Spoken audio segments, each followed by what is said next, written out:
ದೈವಕ್ಕೆ ನಿಮ್ಮ ಮೆಲ್ಲಡಿಯೇ ಘನವೆಂದು ಸೊಲ್ಲಿಗೊಮ್ಮೊಮ್ಮೆ ನುತಿಪೆ ನಾಂ ಗುರುರಾಯ ಸಲ್ಲೀಲೆಯಿಂದ ಕೃಪೆಯಾಗು. ಸದಾಕಾಲ ಸ್ಮರಣೀಯರಾದ ಗುರುದೇವರನ್ನು ಹೃದಯಾರೆ ಧ್ಯಾನಿಸಿಕೊಂಡು ಪ್ರವಚನ ಕಾರ್ಯಕ್ರಮದಲ್ಲಿ ಭಾಗಿಗಳಾದ ಎಲ್ಲ ಹಿರಿಯರೇ, ತಾಯಂದಿರೇ, ತಮ್ಮೆಲ್ಲರಿಗೂ ಶರಣಾರ್ಥಿಗಳು.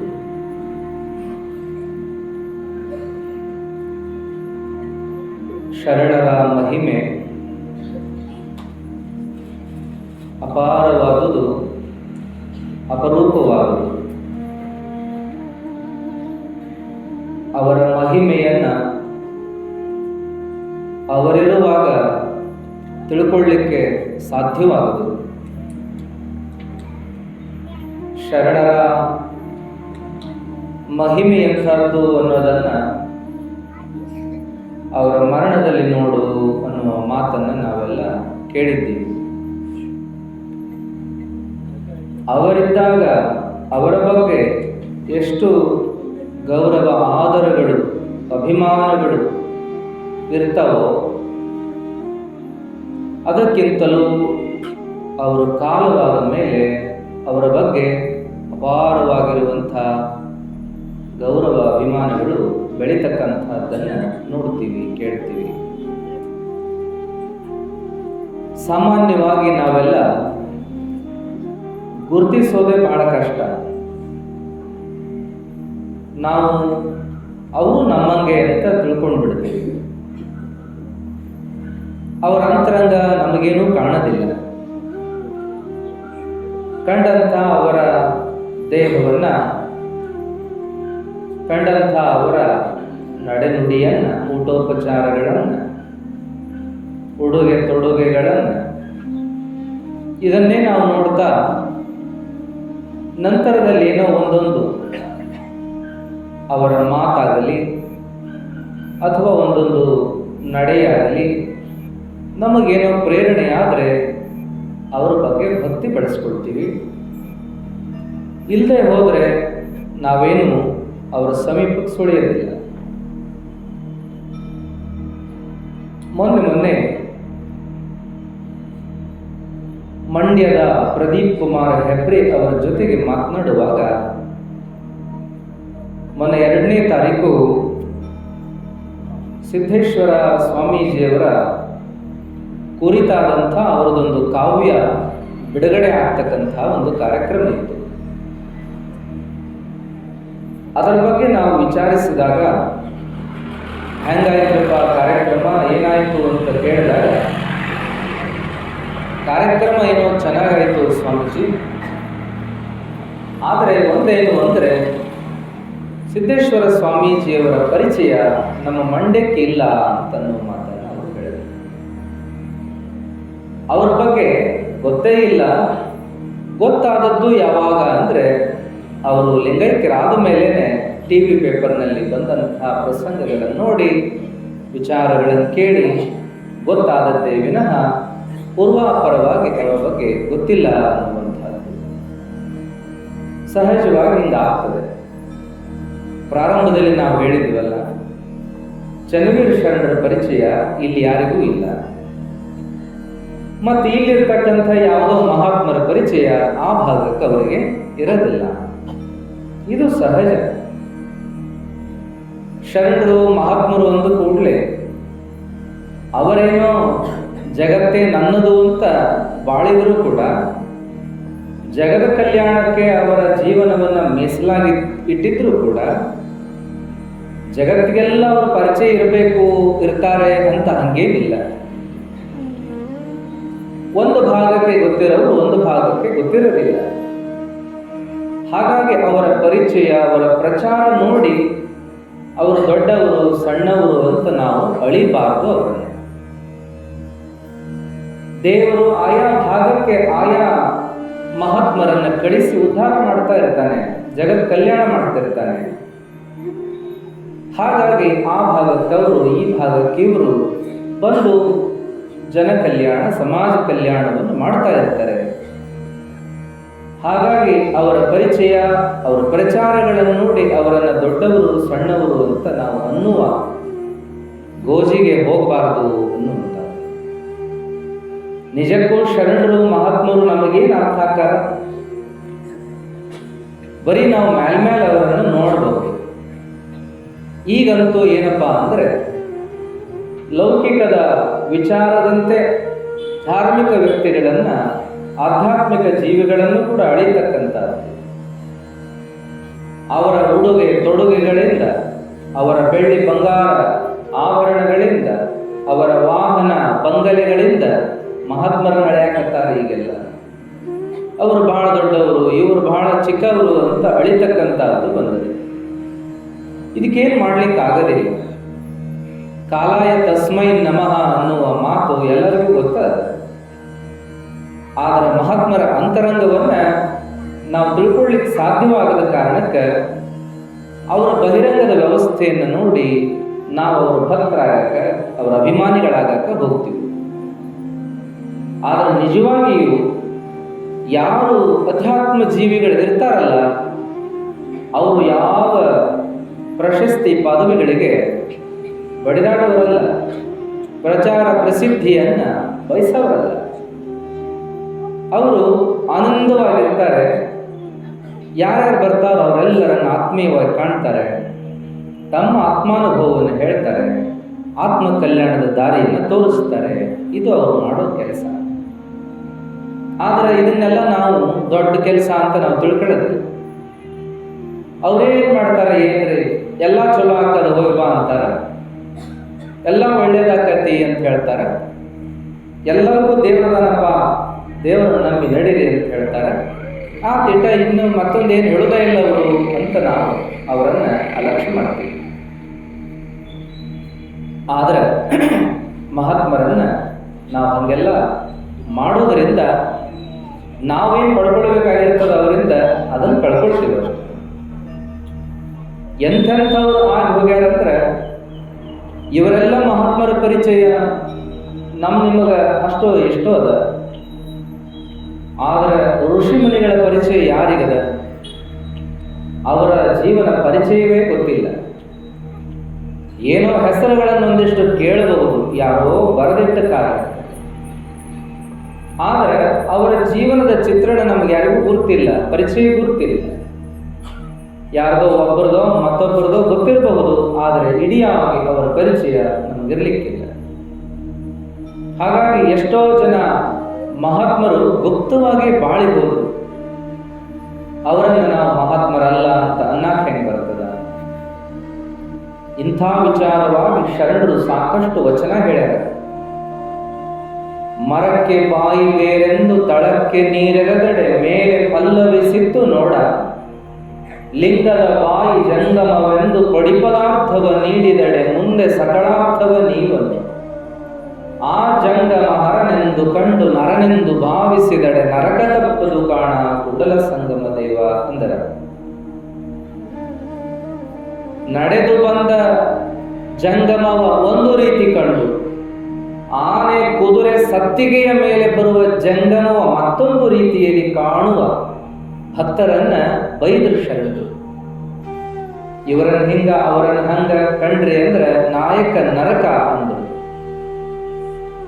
ಹಾಗಾಗಿ ಗುರು, ಶರಣ, ಜಂಗಮ, ಸ್ವಾಮಿ, ಯೋಗಿ, ತ್ಯಾಗಿಗಳಲ್ಲಿ ಭೇದ ಭಾವ ಮಾಡುವಂಥ ಪ್ರಸಂಗವನ್ನು ತಂದುಕೋಬೇಡ್ರಿ ಅಂತ ಹೇಳಿದ ಅನೇಕ ವಚನಗಳನ್ನು ನೋಡಬಹುದು. ಅದೇನೇ ಇರಲಿ, ಮಹಾತ್ಮರು ಒಂದೇ ರೀತಿ ಇರಕ್ಕಾಗುವುದಿಲ್ಲ. ಅವರ ಸ್ವರೂಪ ಬೇರೆ ಬೇರೆಯಾಗಿರ್ತದಂತ. ಮಕ್ಕಳಂಗಿರ್ತಾರಂತ, ಎಳಿ ಮಕ್ಕಳಂಗ, ಅವ್ರಿಗೇನೇನು ಪಾಪ ಗೊತ್ತಾಗದೆ, ಹೆಂಗ ಎಳಿ ಮಕ್ಕಳಿಗೇನು ಗೊತ್ತಾಗಲ್ಲ ಹಂಗಿರ್ತಾರಂತ. ಸುಮ್ಮನೆ ಏನು ಕೊಡ್ತಾರ ಅದನ್ನು ತಿನ್ನೋದು, ಯಾರು ಮಾತಾಡಿಸ್ತಾರ ಅವ್ರು ಮಾತಾಡಿಸೋದು, ಸುಮ್ಮನೆ ತಾಂಪಾಡಿಗೆ ತಾವು ಆನಂದದಿಂದ ಇದ್ದು ಬಿಡೋದು. ಹಿಂಗ ಎಳೆ ಮಕ್ಕಳಲ್ಲ ಇರುವಂಥ ಮಹಾತ್ಮರು, ಕೆಲ ಮಹಾತ್ಮರು ಎಳೆ ಮಕ್ಕಳನ್ನ ಇರ್ತಾರೆ. ಇನ್ನು ಕೆಲ ಮಹಾತ್ಮರು ಹೆಂಗಪ್ಪ ಅಂದ್ರೆ ಬಹಳ ಗಂಭೀರ. ಅವರು ಎಲ್ಲ ಬಲ್ಲವರಾಗಿದ್ದು ಯಾವ ಗೊಡವೆ ಬೇಡ ಅಂತ ತಮ್ಮ ಸಾಧನೆ ಒಳಗೆ ತಾವು ಗಂಭೀರವಾಗಿ ಇರುವಂಥವ್ರು. ಇನ್ನು ಮತ್ತೊಂದು ರೀತಿಯ ಮಹಾತ್ಮರು ಇರ್ತಾರೆ. ಅವರೇನಪ್ಪ ಅಂತಂದ್ರೆ ಎಲ್ಲರೊಳಗೆ ಇರ್ತಾರೆ, ಯಾರ ಜೊತೆಗೂ ಬೆರೆಯೋದಿಲ್ಲ. ಎಲ್ಲದರ ಮಧ್ಯೆ ಇದ್ರೂ ಯಾವುದನ್ನು ಹಚ್ಚಿಕೊಳ್ಳಾರ್ದಂಗೆ ಇರ್ತಾರೆ. ಎಲ್ಲ ಜನರ ಜೋಡಿ ಆಡ್ತಾರೆ, ಬೆರೀತಾರೆ, ಮಾತಾಡ್ತಾರೆ, ಉಣ್ತಾರೆ, ತಿಂತಾರೆ, ಉಣಿಸ್ತಾರೆ, ಎಲ್ಲರ ಜೊತೆ ಇರ್ತಾರೆ. ಆದರೆ ಎಲ್ಲರಿಗಿಂತಲೂ ಭಿನ್ನವಾಗಿ ಬಾಳಿ ಹೋಗ್ತಾರೆ. ಇಂಥ ಮಹಾತ್ಮರು ಇರ್ತಾರೆ. ಇನ್ನು ಕೆಲ ಮಹಾತ್ಮರೇನಪ್ಪ ಅಂದ್ರೆ ಹುಚ್ಚರಂಗಿರ್ತಾರೆ. ಜನರ ಕಣ್ಣಿಗೆ ಅವರು ಹುಚ್ಚರೇ. ಅವ್ರನ್ನ ಯಾರು ಮಹಾತ್ಮರು ಅಂತ ಕರೆಯೋಕ್ಕಾಗಲ್ಲ, ಆಗಬಾರದು. ಆ ರೀತಿಯಲ್ಲಿ ಅವರು ಇರ್ತಾರೆ. ಅರಿವಿ ಬಗ್ಗೆ ಅವ್ರಿಗೆ ಲಕ್ಷ್ಯ ಇಲ್ಲ, ಅನ್ನೋದ್ರ ಬಗ್ಗೆ ಲಕ್ಷ್ಯ ಇಲ್ಲ. ಇರೋದು ಹಿಂಗೆ ಇರ್ಬೇಕಂತಿಲ್ಲ. ಹೆಂಗಾರ ಮಾತಾಡೋದು, ಹೆಂಗಾರ ಇರೋದು, ಮತ್ತು ಹುಚ್ಚುಚ್ಚಾಗಾರ ನಕ್ಕು ಬಿಡೋದು, ಏನಾರ ಮಾತಾಡಕ್ಕೆ ಹೋಗಿ ಏನಾರ ಮಾತಾಡೋದು, ಹಿಂಗೆಲ್ಲ. ಆಮೇಲೆ ಇನ್ನೂ ಕೆಲ ಮಹಾತ್ಮರು ಹೆಂಗಿರ್ತಾರ ಅಂತಂದ್ರೆ ಅವ್ರು ಮಾತಾ ಬರೆದವರಂತೆ ಮೌನಿಗಳಾಗಿ ಇದ್ದು ಬಿಡ್ತಾರೆ. ಹಿಂಗೆ ಮಹಾತ್ಮರೆಲ್ಲ ಒಂದೇ ರೀತಿಯಲ್ಲಿ ಇರೋದಿಲ್ಲ. ಅವರನ್ನು ನಮಗೂ ನಿಮಗೂ ಗುರುತಿಸಕ್ಕೂ ಸಾಧ್ಯ ಆಗುವುದಿಲ್ಲ. ಹಾಗಾಗಿ ಮಹಾತ್ಮರು, ಶರಣರು, ಗುರುಗಳು ಅಂತ ಏನದಾರಲ್ಲ, ಅವರನ್ನು ನಾವು ಅಳೆಯೋಕ್ಕಾಗಲ್ಲ. ಯಾಕಂದ್ರೆ ಅವರನ್ನು ನಮ್ಗೆ ಗುರುತಿಸೋ ಶಕ್ತಿನ ನಮಗಿಲ್ಲ. ಅಂದ ಮೇಲೆ ನಾವೇನು ಮಾಡಬೇಕು ಅಂತಂದ್ರೆ ನಮಗೆ ಸಿಕ್ಕಂಥ, ದೊರಕಿದಂಥ, ಕಂಡಂಥ, ಒದಗಿದಂಥ ಮಹಾತ್ಮರ ಮಾತುಗಳನ್ನು ಮನಸಾರೆ ಕೇಳಬೇಕು. ಅವ್ರು ಹೇಳಿದಂಗೆ ನಡ್ಕೊಳ್ಬೇಕು. ಸಾಧ್ಯ ಆದರೆ ಸೇವಾ ಮಾಡಬೇಕು, ಆಗದಿದ್ದರೆ ಸುಮ್ಮನಿರಬೇಕು. ಕೇಳೋಕ್ಕಾದ್ರೆ ಕೇಳಬೇಕು, ಕೇಳೋಕ್ಕಾಗದೆ ಇದ್ರೂ ಕೂಡ ಆಯ್ತಪ್ಪ ಅಂತ ಸುಮ್ಮನಿರಬೇಕು. ಅವರ ಬಗ್ಗೆ ಅಕಳ ಸಕಳ ಮಾತಾಡೋದಾಗಲಿ ಅಥವಾ ಇಲ್ಲದ ವಿಚಾರಗಳನ್ನು ವೈಭವದಿಂದ ಹೇಳುವುದಾಗಲಿ ಇವ್ಯಾವುದನ್ನು ಮಾಡೋ ಅವಶ್ಯಕತೆ ಇಲ್ಲ ಅನ್ನುವಂಥ. ಬೇಕಂದ್ರೆ ನಾವು ಅವರ ವಿಚಾರಗಳನ್ನು ಸ್ವೀಕಾರ ಮಾಡಬಹುದು, ಬೇಡ ಅಂದ್ರೆ ಬಿಡಬಹುದು.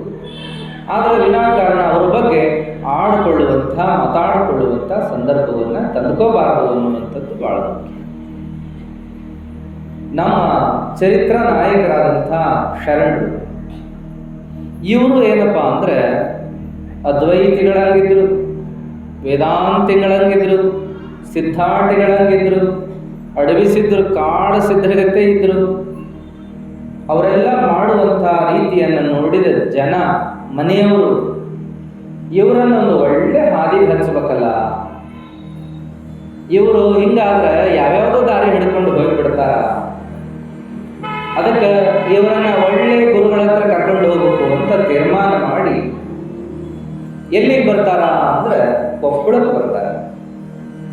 ನಿನ್ನೆ ಅದರ ಬಗ್ಗೆ ಕಡೆ ವಿಚಾರವಾಗಿ ನೋಡ್ತೀವಿ. ಕೊಪ್ಪಳ ಬಹಳ ಪುರಾತನವಾಗಿರುವಂಥ ಕ್ಷೇತ್ರ, ಕೋಪಣ ನಗರಿ ಅಂತ ಮೊದಲು ಕರಿತಾ ಇದ್ದದ್ದು. ಬೆಟ್ಟ ಗುಡ್ಡಗಳಿಂದ ಆವೃತವಾಗಿರ್ತಕ್ಕಂಥದ್ದು. ಆಮೇಲೆ ಎಲ್ಲ ಕೃಷಿ ಕುಟುಂಬಗಳು. ಆ ನಂತರದಲ್ಲಿ ಅಲ್ಲೆಲ್ಲ ಮುಖ್ಯವಾಗಿ ಎಲ್ಲರೂ ಕೃಷಿಯನ್ನೇ ಅವಲಂಬಿಸಿ ಬದುಕ್ತಾ ಇದ್ರು. ಬಹಳ ಸಾತ್ವಿಕ ಜೀವಿಗಳಿದ್ರು. ಇದನ್ನೆಲ್ಲ ನೋಡಿದ ಒಬ್ಬ ಶಿವಯೋಗಿ ಅಲ್ಲಿ ಬಂದು ಉಳ್ಕೊಳ್ತಾರೆ. ಗುಡ್ಡದಲ್ಲಿರುವ ಒಂದು ಗವಿಯಲ್ಲಿದ್ದು ಸಾಧನೆ ಮಾಡ್ತಾರೆ. ಹಾಗಾಗಿ ಗವಿಯಲ್ಲಿದ್ದ ಸಿದ್ಧರು ಗವಿಯ ಸಿದ್ಧರಾಗಿ ಪ್ರಸಿದ್ಧಿಯನ್ನು ಹೊಂದುತ್ತಾರೆ ಅಂತ ಹೇಳಿ. ಅಂಥ ಒಂದು ಕ್ಷೇತ್ರದ ಒಂದು ಬೆಳವಣಿಗೆ ಆದ ಮೇಲೆ ಕಾಲ ಕಾಲಕ್ಕೆ ಅಲ್ಲಿ ಏನೆಲ್ಲ ಕೆಲಸಗಳು ನಡೀತವೆ. ಒಬ್ಬರಲ್ಲ ಇಬ್ಬರಲ್ಲ, 18ನೇವರು ಈಗಿನ ಗುರುಗಳು ಅಂತ ನೋಡೋದು. 16ನೇ ಗುರುಗಳು ಮರಿಶಾಂತ ವೀರ ಸ್ವಾಮಿಗಳಿದ್ದಾಗ ಚನ್ನವೀರ ಶರಣರನ್ನ ಕರ್ಕೊಂಡ ಎಲ್ಲ ಜನ ಅವರ ಹತ್ರ ಹೋಗ್ತಾರೆ. ಇವರನ್ನು ಹೋಗಿ ಅವರ ಮುಂದೆ ಕುಂದರಿಸಿ, ಅಜ್ಜವರೇ ನಿಮ್ಮ ಆಶೀರ್ವಾದ ಆಗಬೇಕು, ನಮ್ಮ ಚನ್ನವೀರ ತಿಳಿದಂಥ ದಾರಿ ಒಳಗೆ ಹೊಂಟಾನ, ಮದುವೆ ಮಾಡಬೇಕು ಅಂತ ವಿಚಾರ ಮಾಡಿ ಹೇಳಿದ್ರೆ 12 ವರ್ಷ ಮನೆ ಬಿಟ್ಟು ಹೋಗಿದ್ದ. ಅವ ಏನೇನೋ ಕಲ್ಕೊಂಡು ಬಂದಾನ, ಹೆಂಗೋ ಜೀವನ ಮಾಡಕತ್ತಾನ. ಅವಂಗ ನಾವೇನೂ ಮದುವೆ ಒತ್ತಾಯ ಮಾಡೋದಿಲ್ಲ, ಆದ್ರೆ ಒಬ್ಬ ಒಳ್ಳೆ ಗುರುವಿನ ಸಾನ್ನಿಧ್ಯದೊಳಗೆ ಸಂಸ್ಕಾರ ಪಡ್ಕೊಂಡು ಸಾಧನ ಮಾಡಿಕೊಂಡು ಹೋಗಲಿ ಅನ್ನೋದೊಂದು ಅಪೇಕ್ಷದ. ನೀವು ದೊಡ್ಡ ಮನಸ್ಸು ಮಾಡಿ ಉದ್ಧಾರ ಮಾಡಬೇಕು ಅಂತಂದರು. ಆವಾಗ ಮರಿಶಾಂತ ವೀರ ಸ್ವಾಮಿಗಳು ಮುಂದೆ ಕುಂತಂತ ಚನ್ನವೀರನ ಮುಖವನ್ನೇ ನೋಡಾಕತ್ತರು. ಜನ ಎಲ್ಲ ಕುಂತಿದ್ರು ಅವರ ಲಕ್ಷ್ಯ ಚನ್ವೀರನ ಮೇಲೆ. ಗುರುಗಳು ಏನಪ್ಪಾ ಅಂದ್ರೆ ನೋಟದಿಂದಲೇ ಅವರನ್ನು ಅಳಿತಾರಂತೆ ಮತ್ತು ಅವರಿಗೆ ಏನು ಬೋಧನೆ ಮಾಡಬೇಕು, ಏನು ಸಂಸ್ಕಾರ ಕೊಡಬೇಕು, ಯಾವ ಮಾರ್ಗದರ್ಶನ ಮಾಡಬೇಕು ಅನ್ನೋದನ್ನ ವಿಚಾರ ಮಾಡ್ತಾರಂತವ್ರು. ಗೋವಿಂದ ಭಟ್ರಂತೇಕ ಅಭ್ಯಾಸ ಕಲಿಸ್ರಿ ಅಂತ ಕರ್ಕೊಂಡು ಹೋದ ಇಬ್ರು ಹುಡುಗರನ್ನ ಗೋವಿಂದ ಭಟ್ರು ನೋಡ್ತಾರ. ಅವಾಗ ಇವರಿಗೆ ನನಗೆ ವಿದ್ಯಾ ಕಲಿಸಕ್ಕಾಗೋದಿಲ್ಲ ಅಂತಾರೆ. ಅವಾಗ ಕರ್ಕೊಂಡು ಬಂದವರು ಬೈತಾರ, ಅಲ್ಲೋ ಗೋವಿಂದಪ್ಪ, ನಮ್ಮ ಭಾಗದಾಗ ಶಾಣೆ ಅಂದ್ರೆ ನೀನ, ಸಾಲಿ ಕಲ್ಸಾವ ಅಂದ್ರೆ ನೀನಂತೆ ಬಿಟ್ಟು ಇನ್ಯಾರಂತೆ ಕರ್ಕೊಂಡು ಹೋಗಕ್ ನಮ್ಮ ಮಕ್ಕಳನ್ನ. ಅವ ಯಾರೋ ಮುಸಲ್ಮಾನ್ ಹುಡುಗ ಕಲ್ಸಾಕ ಮುಂದ್ ಮಾಡ್ತಿ, ಅವನ್ನ ಕಲ್ಸಾಕ ಪ್ರಯತ್ನ ಮಾಡ್ತಿ, ಅವನ್ ಶಾಣೆ ಮಾಡಕ್ ಪ್ರಯತ್ನ ಮಾಡ್ತಿ. ನಮ್ಮ ಹುಡುಗರೇನಾಗ್ಯಾವ ಕಲ್ಸಬೇಕು ಇವಕ್ಕ ಅಂತ ಒತ್ತಾಯ ಮಾಡುವಾಗ ಅವರು ಒಂದು ಮಾತು ಹೇಳ್ತಾರೆ, ನೀವು ಹೇಳ್ದಂಗೆಲ್ಲ ಕುಣಿಯಕ್ಕೆ ಆಗೋದಿಲ್ಲ ನನಗೆ. ಮರುಭೂಮಿಯಾಗ ಬೀಜ ಬಿತ್ತಂದ್ರೆ ಬೆಳೆದಾವೇ ನಾವು, ಆಗೋದಿಲ್ಲ ಅವಕ್ಕೇನಾರ ಬೇರೆ ಉದ್ಯೋಗ ಹಚ್ಚರಿ ಜೀವನ ಮಾಡ್ತಾವು ಅಂತ ಕಳಿಸೇ ಬಿಡ್ತಾರೆ. ಮುಖ ನೋಡಿಯೇ ಹೇಳ್ತಿದ್ರು ಅವರು, ಇವರಿಗೆ ಇಂಥದ್ದು ಸಾಧ್ಯಕ್ಕದ ಇಂಥ ಕೆಲಸ ಮಾಡ್ಕೊಂಡು ಹೋಗ್ಲಿ ಅಂತ ಹೇಳ್ತಿದ್ರು. ಆದ್ರೆ ಇವತ್ತು ಮುಖ ನೋಡಲ್ಲ, ಮನಸ್ಸೇನು ಅಂತ ನೋಡಲ್ಲ. ತಂದೆ ತಾಯಿಗಳು ಮಕ್ಕಳಿಗೆ ಇಂಥದ್ದೇ ಕಲಿಬೇಕು, ಹೀಗೇ ಮಾಡಬೇಕು, ಹಿಂಗೇ ಮುಂದೆ ಹೋಗ್ಬೇಕು ನೀವು ಅಂತ ಒತ್ತಾಯ ಮಾಡ್ತಾರೆ. ಆದ್ರೆ ಎಷ್ಟರ ಮಟ್ಟಿಗೆ ಆ ಮಕ್ಕಳು ಲವಲವಿಕೆಯನ್ನು ಬೆಳೀತಾವ? ಯಾರು ತಮ್ಮ ಇಷ್ಟದ ದಾರಿಯನ್ನು ತುಳಿತಾರೋ ಅದರಲ್ಲಿ ಅವರು ಯಶಸ್ವಿ ಆಗ್ತಾರ ಅಂತ ಒಂದು ಮಾತದ. ಯಾರಿಗೆ ಯಾವ್ದಿಷ್ಟವೋ ಅದರ ದಾರಿ ಒಳಗೆ ಅವರನ್ನು ಬೆಳೆಯಾಕ ಕೈ ಬಿಟ್ರ, ಪ್ರೋತ್ಸಾಹ ಕೊಟ್ರ ಆ ಮಕ್ಕಳು ಅಲ್ಲೇ ಬೆಳೀತಾರ, ದೊಡ್ಡವರಾಗ್ತಾರ. ನಾವೆಲ್ಲ ಇದ ದಾರಿ ನೋಡಪ್ಪ ಅಂತ ನಮಗಿಷ್ಟ ಆದ ದಾರಿಯನ್ನ ಮಕ್ಕಳಿಗೆ ನಾವು ತೋರಿಸ್ಕೊಟ್ರೆ ಮಕ್ಕಳೇನು ಮುಂದುವರಿತಾರ? ಎಲ್ಲಾ ಕ್ಷೇತ್ರದೊಳಗೆ ಸಾಧನೆ ಮಾಡಿದವರದಾರ. ಸಂಗೀತ ಕ್ಷೇತ್ರದೊಳಗೆ ಸಾಧನೆ ಮಾಡ್ಯಾರ, ನಾಟಕ ಕ್ಷೇತ್ರದೊಳಗೆ ಸಾಧನೆ ಮಾಡ್ಯಾರ, ಸಿನಿಮಾ ಕ್ಷೇತ್ರದೊಳಗೆ ಸಾಧನೆ ಮಾಡ್ಯಾರ, ವಾದ್ಯಗಳನ್ನು ಬಾರಿಸೋ ಕ್ಷೇತ್ರದೊಳಗೆ ಸಾಧನೆ ಮಾಡ್ಯಾರ, ಆಟೋಟಗಳೊಳಗೆ ಸಾಧನೆ ಮಾಡ್ಯಾರ, ಚಿತ್ರಕಲೆಯೊಳಗೆ ಸಾಧನೆ ಮಾಡ್ಯಾರ, ಸಾಹಿತ್ಯದೊಳಗೆ ಸಾಧನೆ ಮಾಡ್ಯಾರ, ಸಂಗೀತದೊಳಗೆ ಕಾವ್ಯ ಬರೆಯೋದ್ರೊಳಗೆ ಸಾಧನೆ ಮಾಡ್ಯಾರ, ಭಾಷಣ ಮಾಡೋದ್ರೊಳಗೆ ಸಾಧನೆ ಮಾಡ್ಯಾರ, ಪುರಾಣ ಪ್ರವಚನ ಹೇಳೋದ್ರೊಳಗೆ ಸಾಧನೆ ಮಾಡ್ಯಾರ. ಎದೆದ್ರೊಳಗೆ ಮಾಡಿಲ್ಲ ಅಂತೀರಿ ನೀವು? ಇಂಥ ಕ್ಷೇತ್ರ ಇಲ್ಲ ಅನ್ನಂಗಿಲ್ಲ. ಎಲ್ಲ ಕ್ಷೇತ್ರದೊಳಗೂ ಸಾಧನೆ ಮಾಡಿದವರು ಅದಾರ. ರಾಷ್ಟ್ರ ಮಟ್ಟ, ಅಂತಾರಾಷ್ಟ್ರ ಮಟ್ಟದೊಳಗೆ ಪ್ರಶಸ್ತಿ ಪಡ್ಕೊಂಡವರದಾರ, ಹೌದು ಅನಿಸ್ಕೊಂಡವರದಾರ, ಬಲ್ಲಂಗ ಜೀವನ ಮಾಡೋರದಾರ. ಅದಕ್ಕೆ ನಮ್ಮ ಮನೆಯ ಮಕ್ಕಳಿಗೆ ನಾವೇನ್ ಮಾಡ್ಬೇಕಪ್ಪ ಅಂದ್ರೆ ಅವರ ಇಷ್ಟವನ್ನು ನೋಡಬೇಕು, ಅವರ ವಿಚಾರ ಯಾವ ರೀತಿ ಒಳಗೆ ಮುಂದುವರೆದ ಅನ್ನೋದನ್ನು ತಿಳ್ಕೋಬೇಕು, ಅದಕ್ಕೆ ತಕ್ಕ ಹಾಗೆ ಪ್ರೋತ್ಸಾಹ ಕೊಡಬೇಕು. ಅಂದಾಗ ಮಕ್ಕಳು ಚೆನ್ನಾಗಿ ಬೆಳೀತಾರೆ, ಯಶಸ್ಸನ್ನು ಗಳಿಸ್ತಾರೆ ಎನ್ನುವಂಥದ್ದು. ಆದರೆ ಬಹುಪಾಲು ತಾಯಂದ್ರೆ, ತಂದೆಯಂದ್ರೆ ಮಕ್ಕಳಿಗೆ ಹಿಂಗ ಬೆಳಿಬೇಕು, ಇದನ್ನ ಓದಬೇಕು ಅಂತ ಒತ್ತಾಯ ಮಾಡ್ತಕ್ಕಂಥದ್ದು ನೋಡ್ತೀವಿ. ಹಾಗಾಗಿ ಮಕ್ಕಳು ಕೈಗೆ ಸಿಗೋದಿಲ್ಲ. ಒಂದು ನಿಮ್ಮ ಒತ್ತಾಯಕ್ಕೆ ಅದನ್ನು ಕಲಿತ್ರೂ ಅದ್ರಾಗ ಯಶಸ್ವಿ ಆಗೋದಿಲ್ಲ, ಅಥವಾ ತಮ್ಮ ಇಷ್ಟಪಟ್ಟದನ್ನು ಕಲಿಯೋಕ್ಕಾಗಲಿಲ್ಲ ಅಂತ ನೀವು ಹಚ್ಚಿದ ವಿಷಯದೊಳಗೆ ಅವರು ಫೇಲ್ ಆಗಬಹುದು, ಅಥವಾ ಅಂದ್ಕೊಂಡಂಥ ಸಾಧನೆ ಮಾಡಲಿಕ್ಕೆ ಆಗಲಿಕ್ಕಿಲ್ಲ. ಹಾಗಾಗಿ ಮಕ್ಕಳ ಮನಸ್ಸನ್ನು ನೋಡೋದು ಬಹಳ ಮುಖ್ಯ ಅನ್ನುವಂಥದ್ದನ್ನು ಇಲ್ಲಿ ನೋಡ್ತೀವಿ. ಚನ್ನವೀರ ಶರಣರು ಮುಖ ನೋಡಿದರು ಮರಿಶಾಂತವೀರ ಸ್ವಾಮಿಗಳು.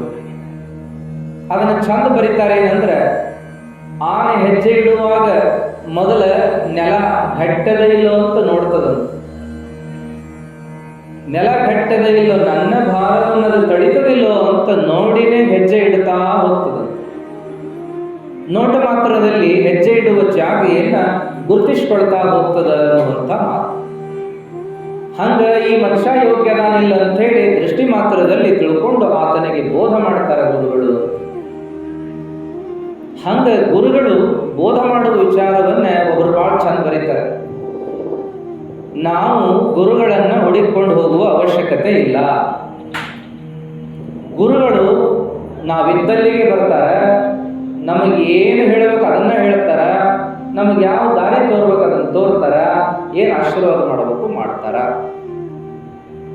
ನಾವೇನ್ ಮಾಡಬೇಕು ಅಂತ ಕೇಳಿದ್ರೆ, ನಮ್ಮ ಹೃದಯವನ್ನ, ನಮ್ಮ ಮನಸ್ಸನ್ನ ಶುದ್ಧಿಟ್ಟುಕೊಂಡು ನಾವು ಮಾಡೋ ಕಾಯಕವನ್ನ ದೇವರ ಸೇವಾ ಅಂತ ಚಂದಾಗಿ ಮಾಡ್ಕೋತ ಹೋದ್ರೆ ನಮಗ ಗುರುಗಳು ಇದ್ದಲ್ಲೇ ಬಂದು ಉಪದೇಶ ಮಾಡ್ತಾರ, ಮಾರ್ಗದರ್ಶನ ಮಾಡ್ತಾರ. ಒಬ್ಬರು ಅಧ್ಯಾತ್ಮ ಜೀವಿಗಳು ಬರೀತಾರ, ನಾವೆಲ್ಲೆಲ್ಲೂ ಹುಡುಕೊಂಡು ಹೋಗೋ ಅವಶ್ಯಕತೆ ಇಲ್ಲ, ಯಾರ್ಯಾರನ್ನು ಹುಡುಕೊಂಡು ಹೋಗೋ ಅವಶ್ಯಕತೆ ಇಲ್ಲ. ನಮ್ಗೆ ಎಷ್ಟ ಚಿಂತಿರ್ಲಿ, ನೋವಿರ್ಲಿ, ದುಃಖ ಇರ್ಲಿ, ರೋಗ ಇರ್ಲಿ, ಸಮಸ್ಯೆ ಇರ್ಲಿ, ಕಷ್ಟಗಳಿರ್ಲಿ, ನಾವೇನ್ ಮಾಡಬೇಕು ಅಂತ ಕೇಳಿದ್ರೆ ದೇವರ ನೆನಹನ್ನು ಮಾಡ್ಕೋಬೇಕು. ನಾವು ಮಾಡ್ತಾ ಇರುವ ಜೀವನವನ್ನ ಸಮಾಧಾನಕರವಾಗಿ ಸಹನೆಯಿಂದ ಮಾಡಿಕೊಂಡು ಹೋಗ್ತಾ ಇರಬೇಕು. ದೇವರ ನೀನೇ ದಾರಿ ತೋರಪ್ಪ ಅಂತ ಅವನನ್ನ ನೆನಿತಾನೆ ಮುಂದೆ ಹೆಜ್ಜೆ ಇಡ್ತಾ ಇರಬೇಕು. ಆವಾಗ ಯಾವುದೋ ಶಕ್ತಿ ಯಾರ್ದೋ ಮೂಲಕ ನಮಗೆ ಸಹಾಯ ಮಾಡ್ತದೆ, ಸಹಕಾರ ಮಾಡ್ತದೆ, ಆಶೀರ್ವಾದ ಮಾಡ್ತದೆ, ಮಾರ್ಗದರ್ಶನ ಮಾಡ್ತದೆ ಎನ್ನುವಂಥದ್ದು. ಎಷ್ಟು ಜನ ಗುರುಗಳಿದಾರಲ್ಲ ಅವರೆಲ್ಲರೂ ಹೇಳ್ತಾರ, ದೇವರು ಸ್ವತಃ ಬಂದು ನಿಮ್ಮನ್ನು ಉದ್ಧಾರ ಮಾಡ್ತಾನ. ಅದಕ್ಕೆ ನಮ್ಮ ಹಿಂದಿನ ಸಿದ್ದೇಶ್ವರ ಗುರುಗಳು ಹೇಳ್ತಿದ್ರು, ಕಷ್ಟ ಅಂತ ಬಂದ್ರೆ, ಸಮಸ್ಯೆ ಅಂತ ಬಂದ್ರೆ, ದುಃಖ ಅಂತ ಬಂದ್ರೆ, ತ್ರಾಸ ಅಂತ ಬಂದ್ರೆ ಹೇಳ್ತಿದ್ರಂತ, ಹೋಗಲ್ಲ ಅಜ್ಜನ ಮುಂದೆ ಹೇಳ್ಕೋ, ಅವ ಏನ್ ಬೇಕು ಮಾಡ್ತಾನಂತ.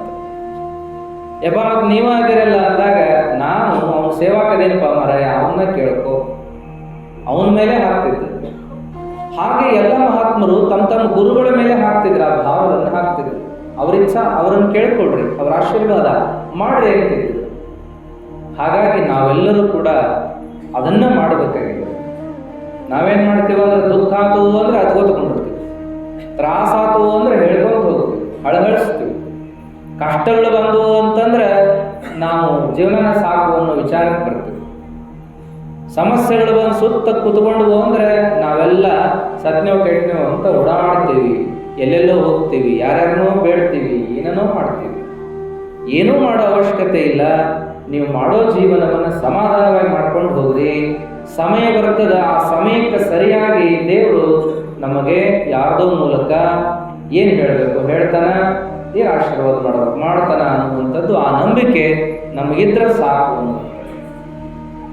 ಬ್ರಹ್ಮಾನಂದಜ್ಜವರು ಹೇಳ್ತಾರ, 10 ಹರದಾರಿ ಅಡ್ಡಾಡಿ ಯಾಕೆ ದಡ್ಕೋತೀರಪ್ಪ, ಇದ್ದಲ್ಲೇ ಶಿವ ಅಂದು ಉದ್ಧಾರ ಆಗ್ರಿ ಅಂತೇಳಿ.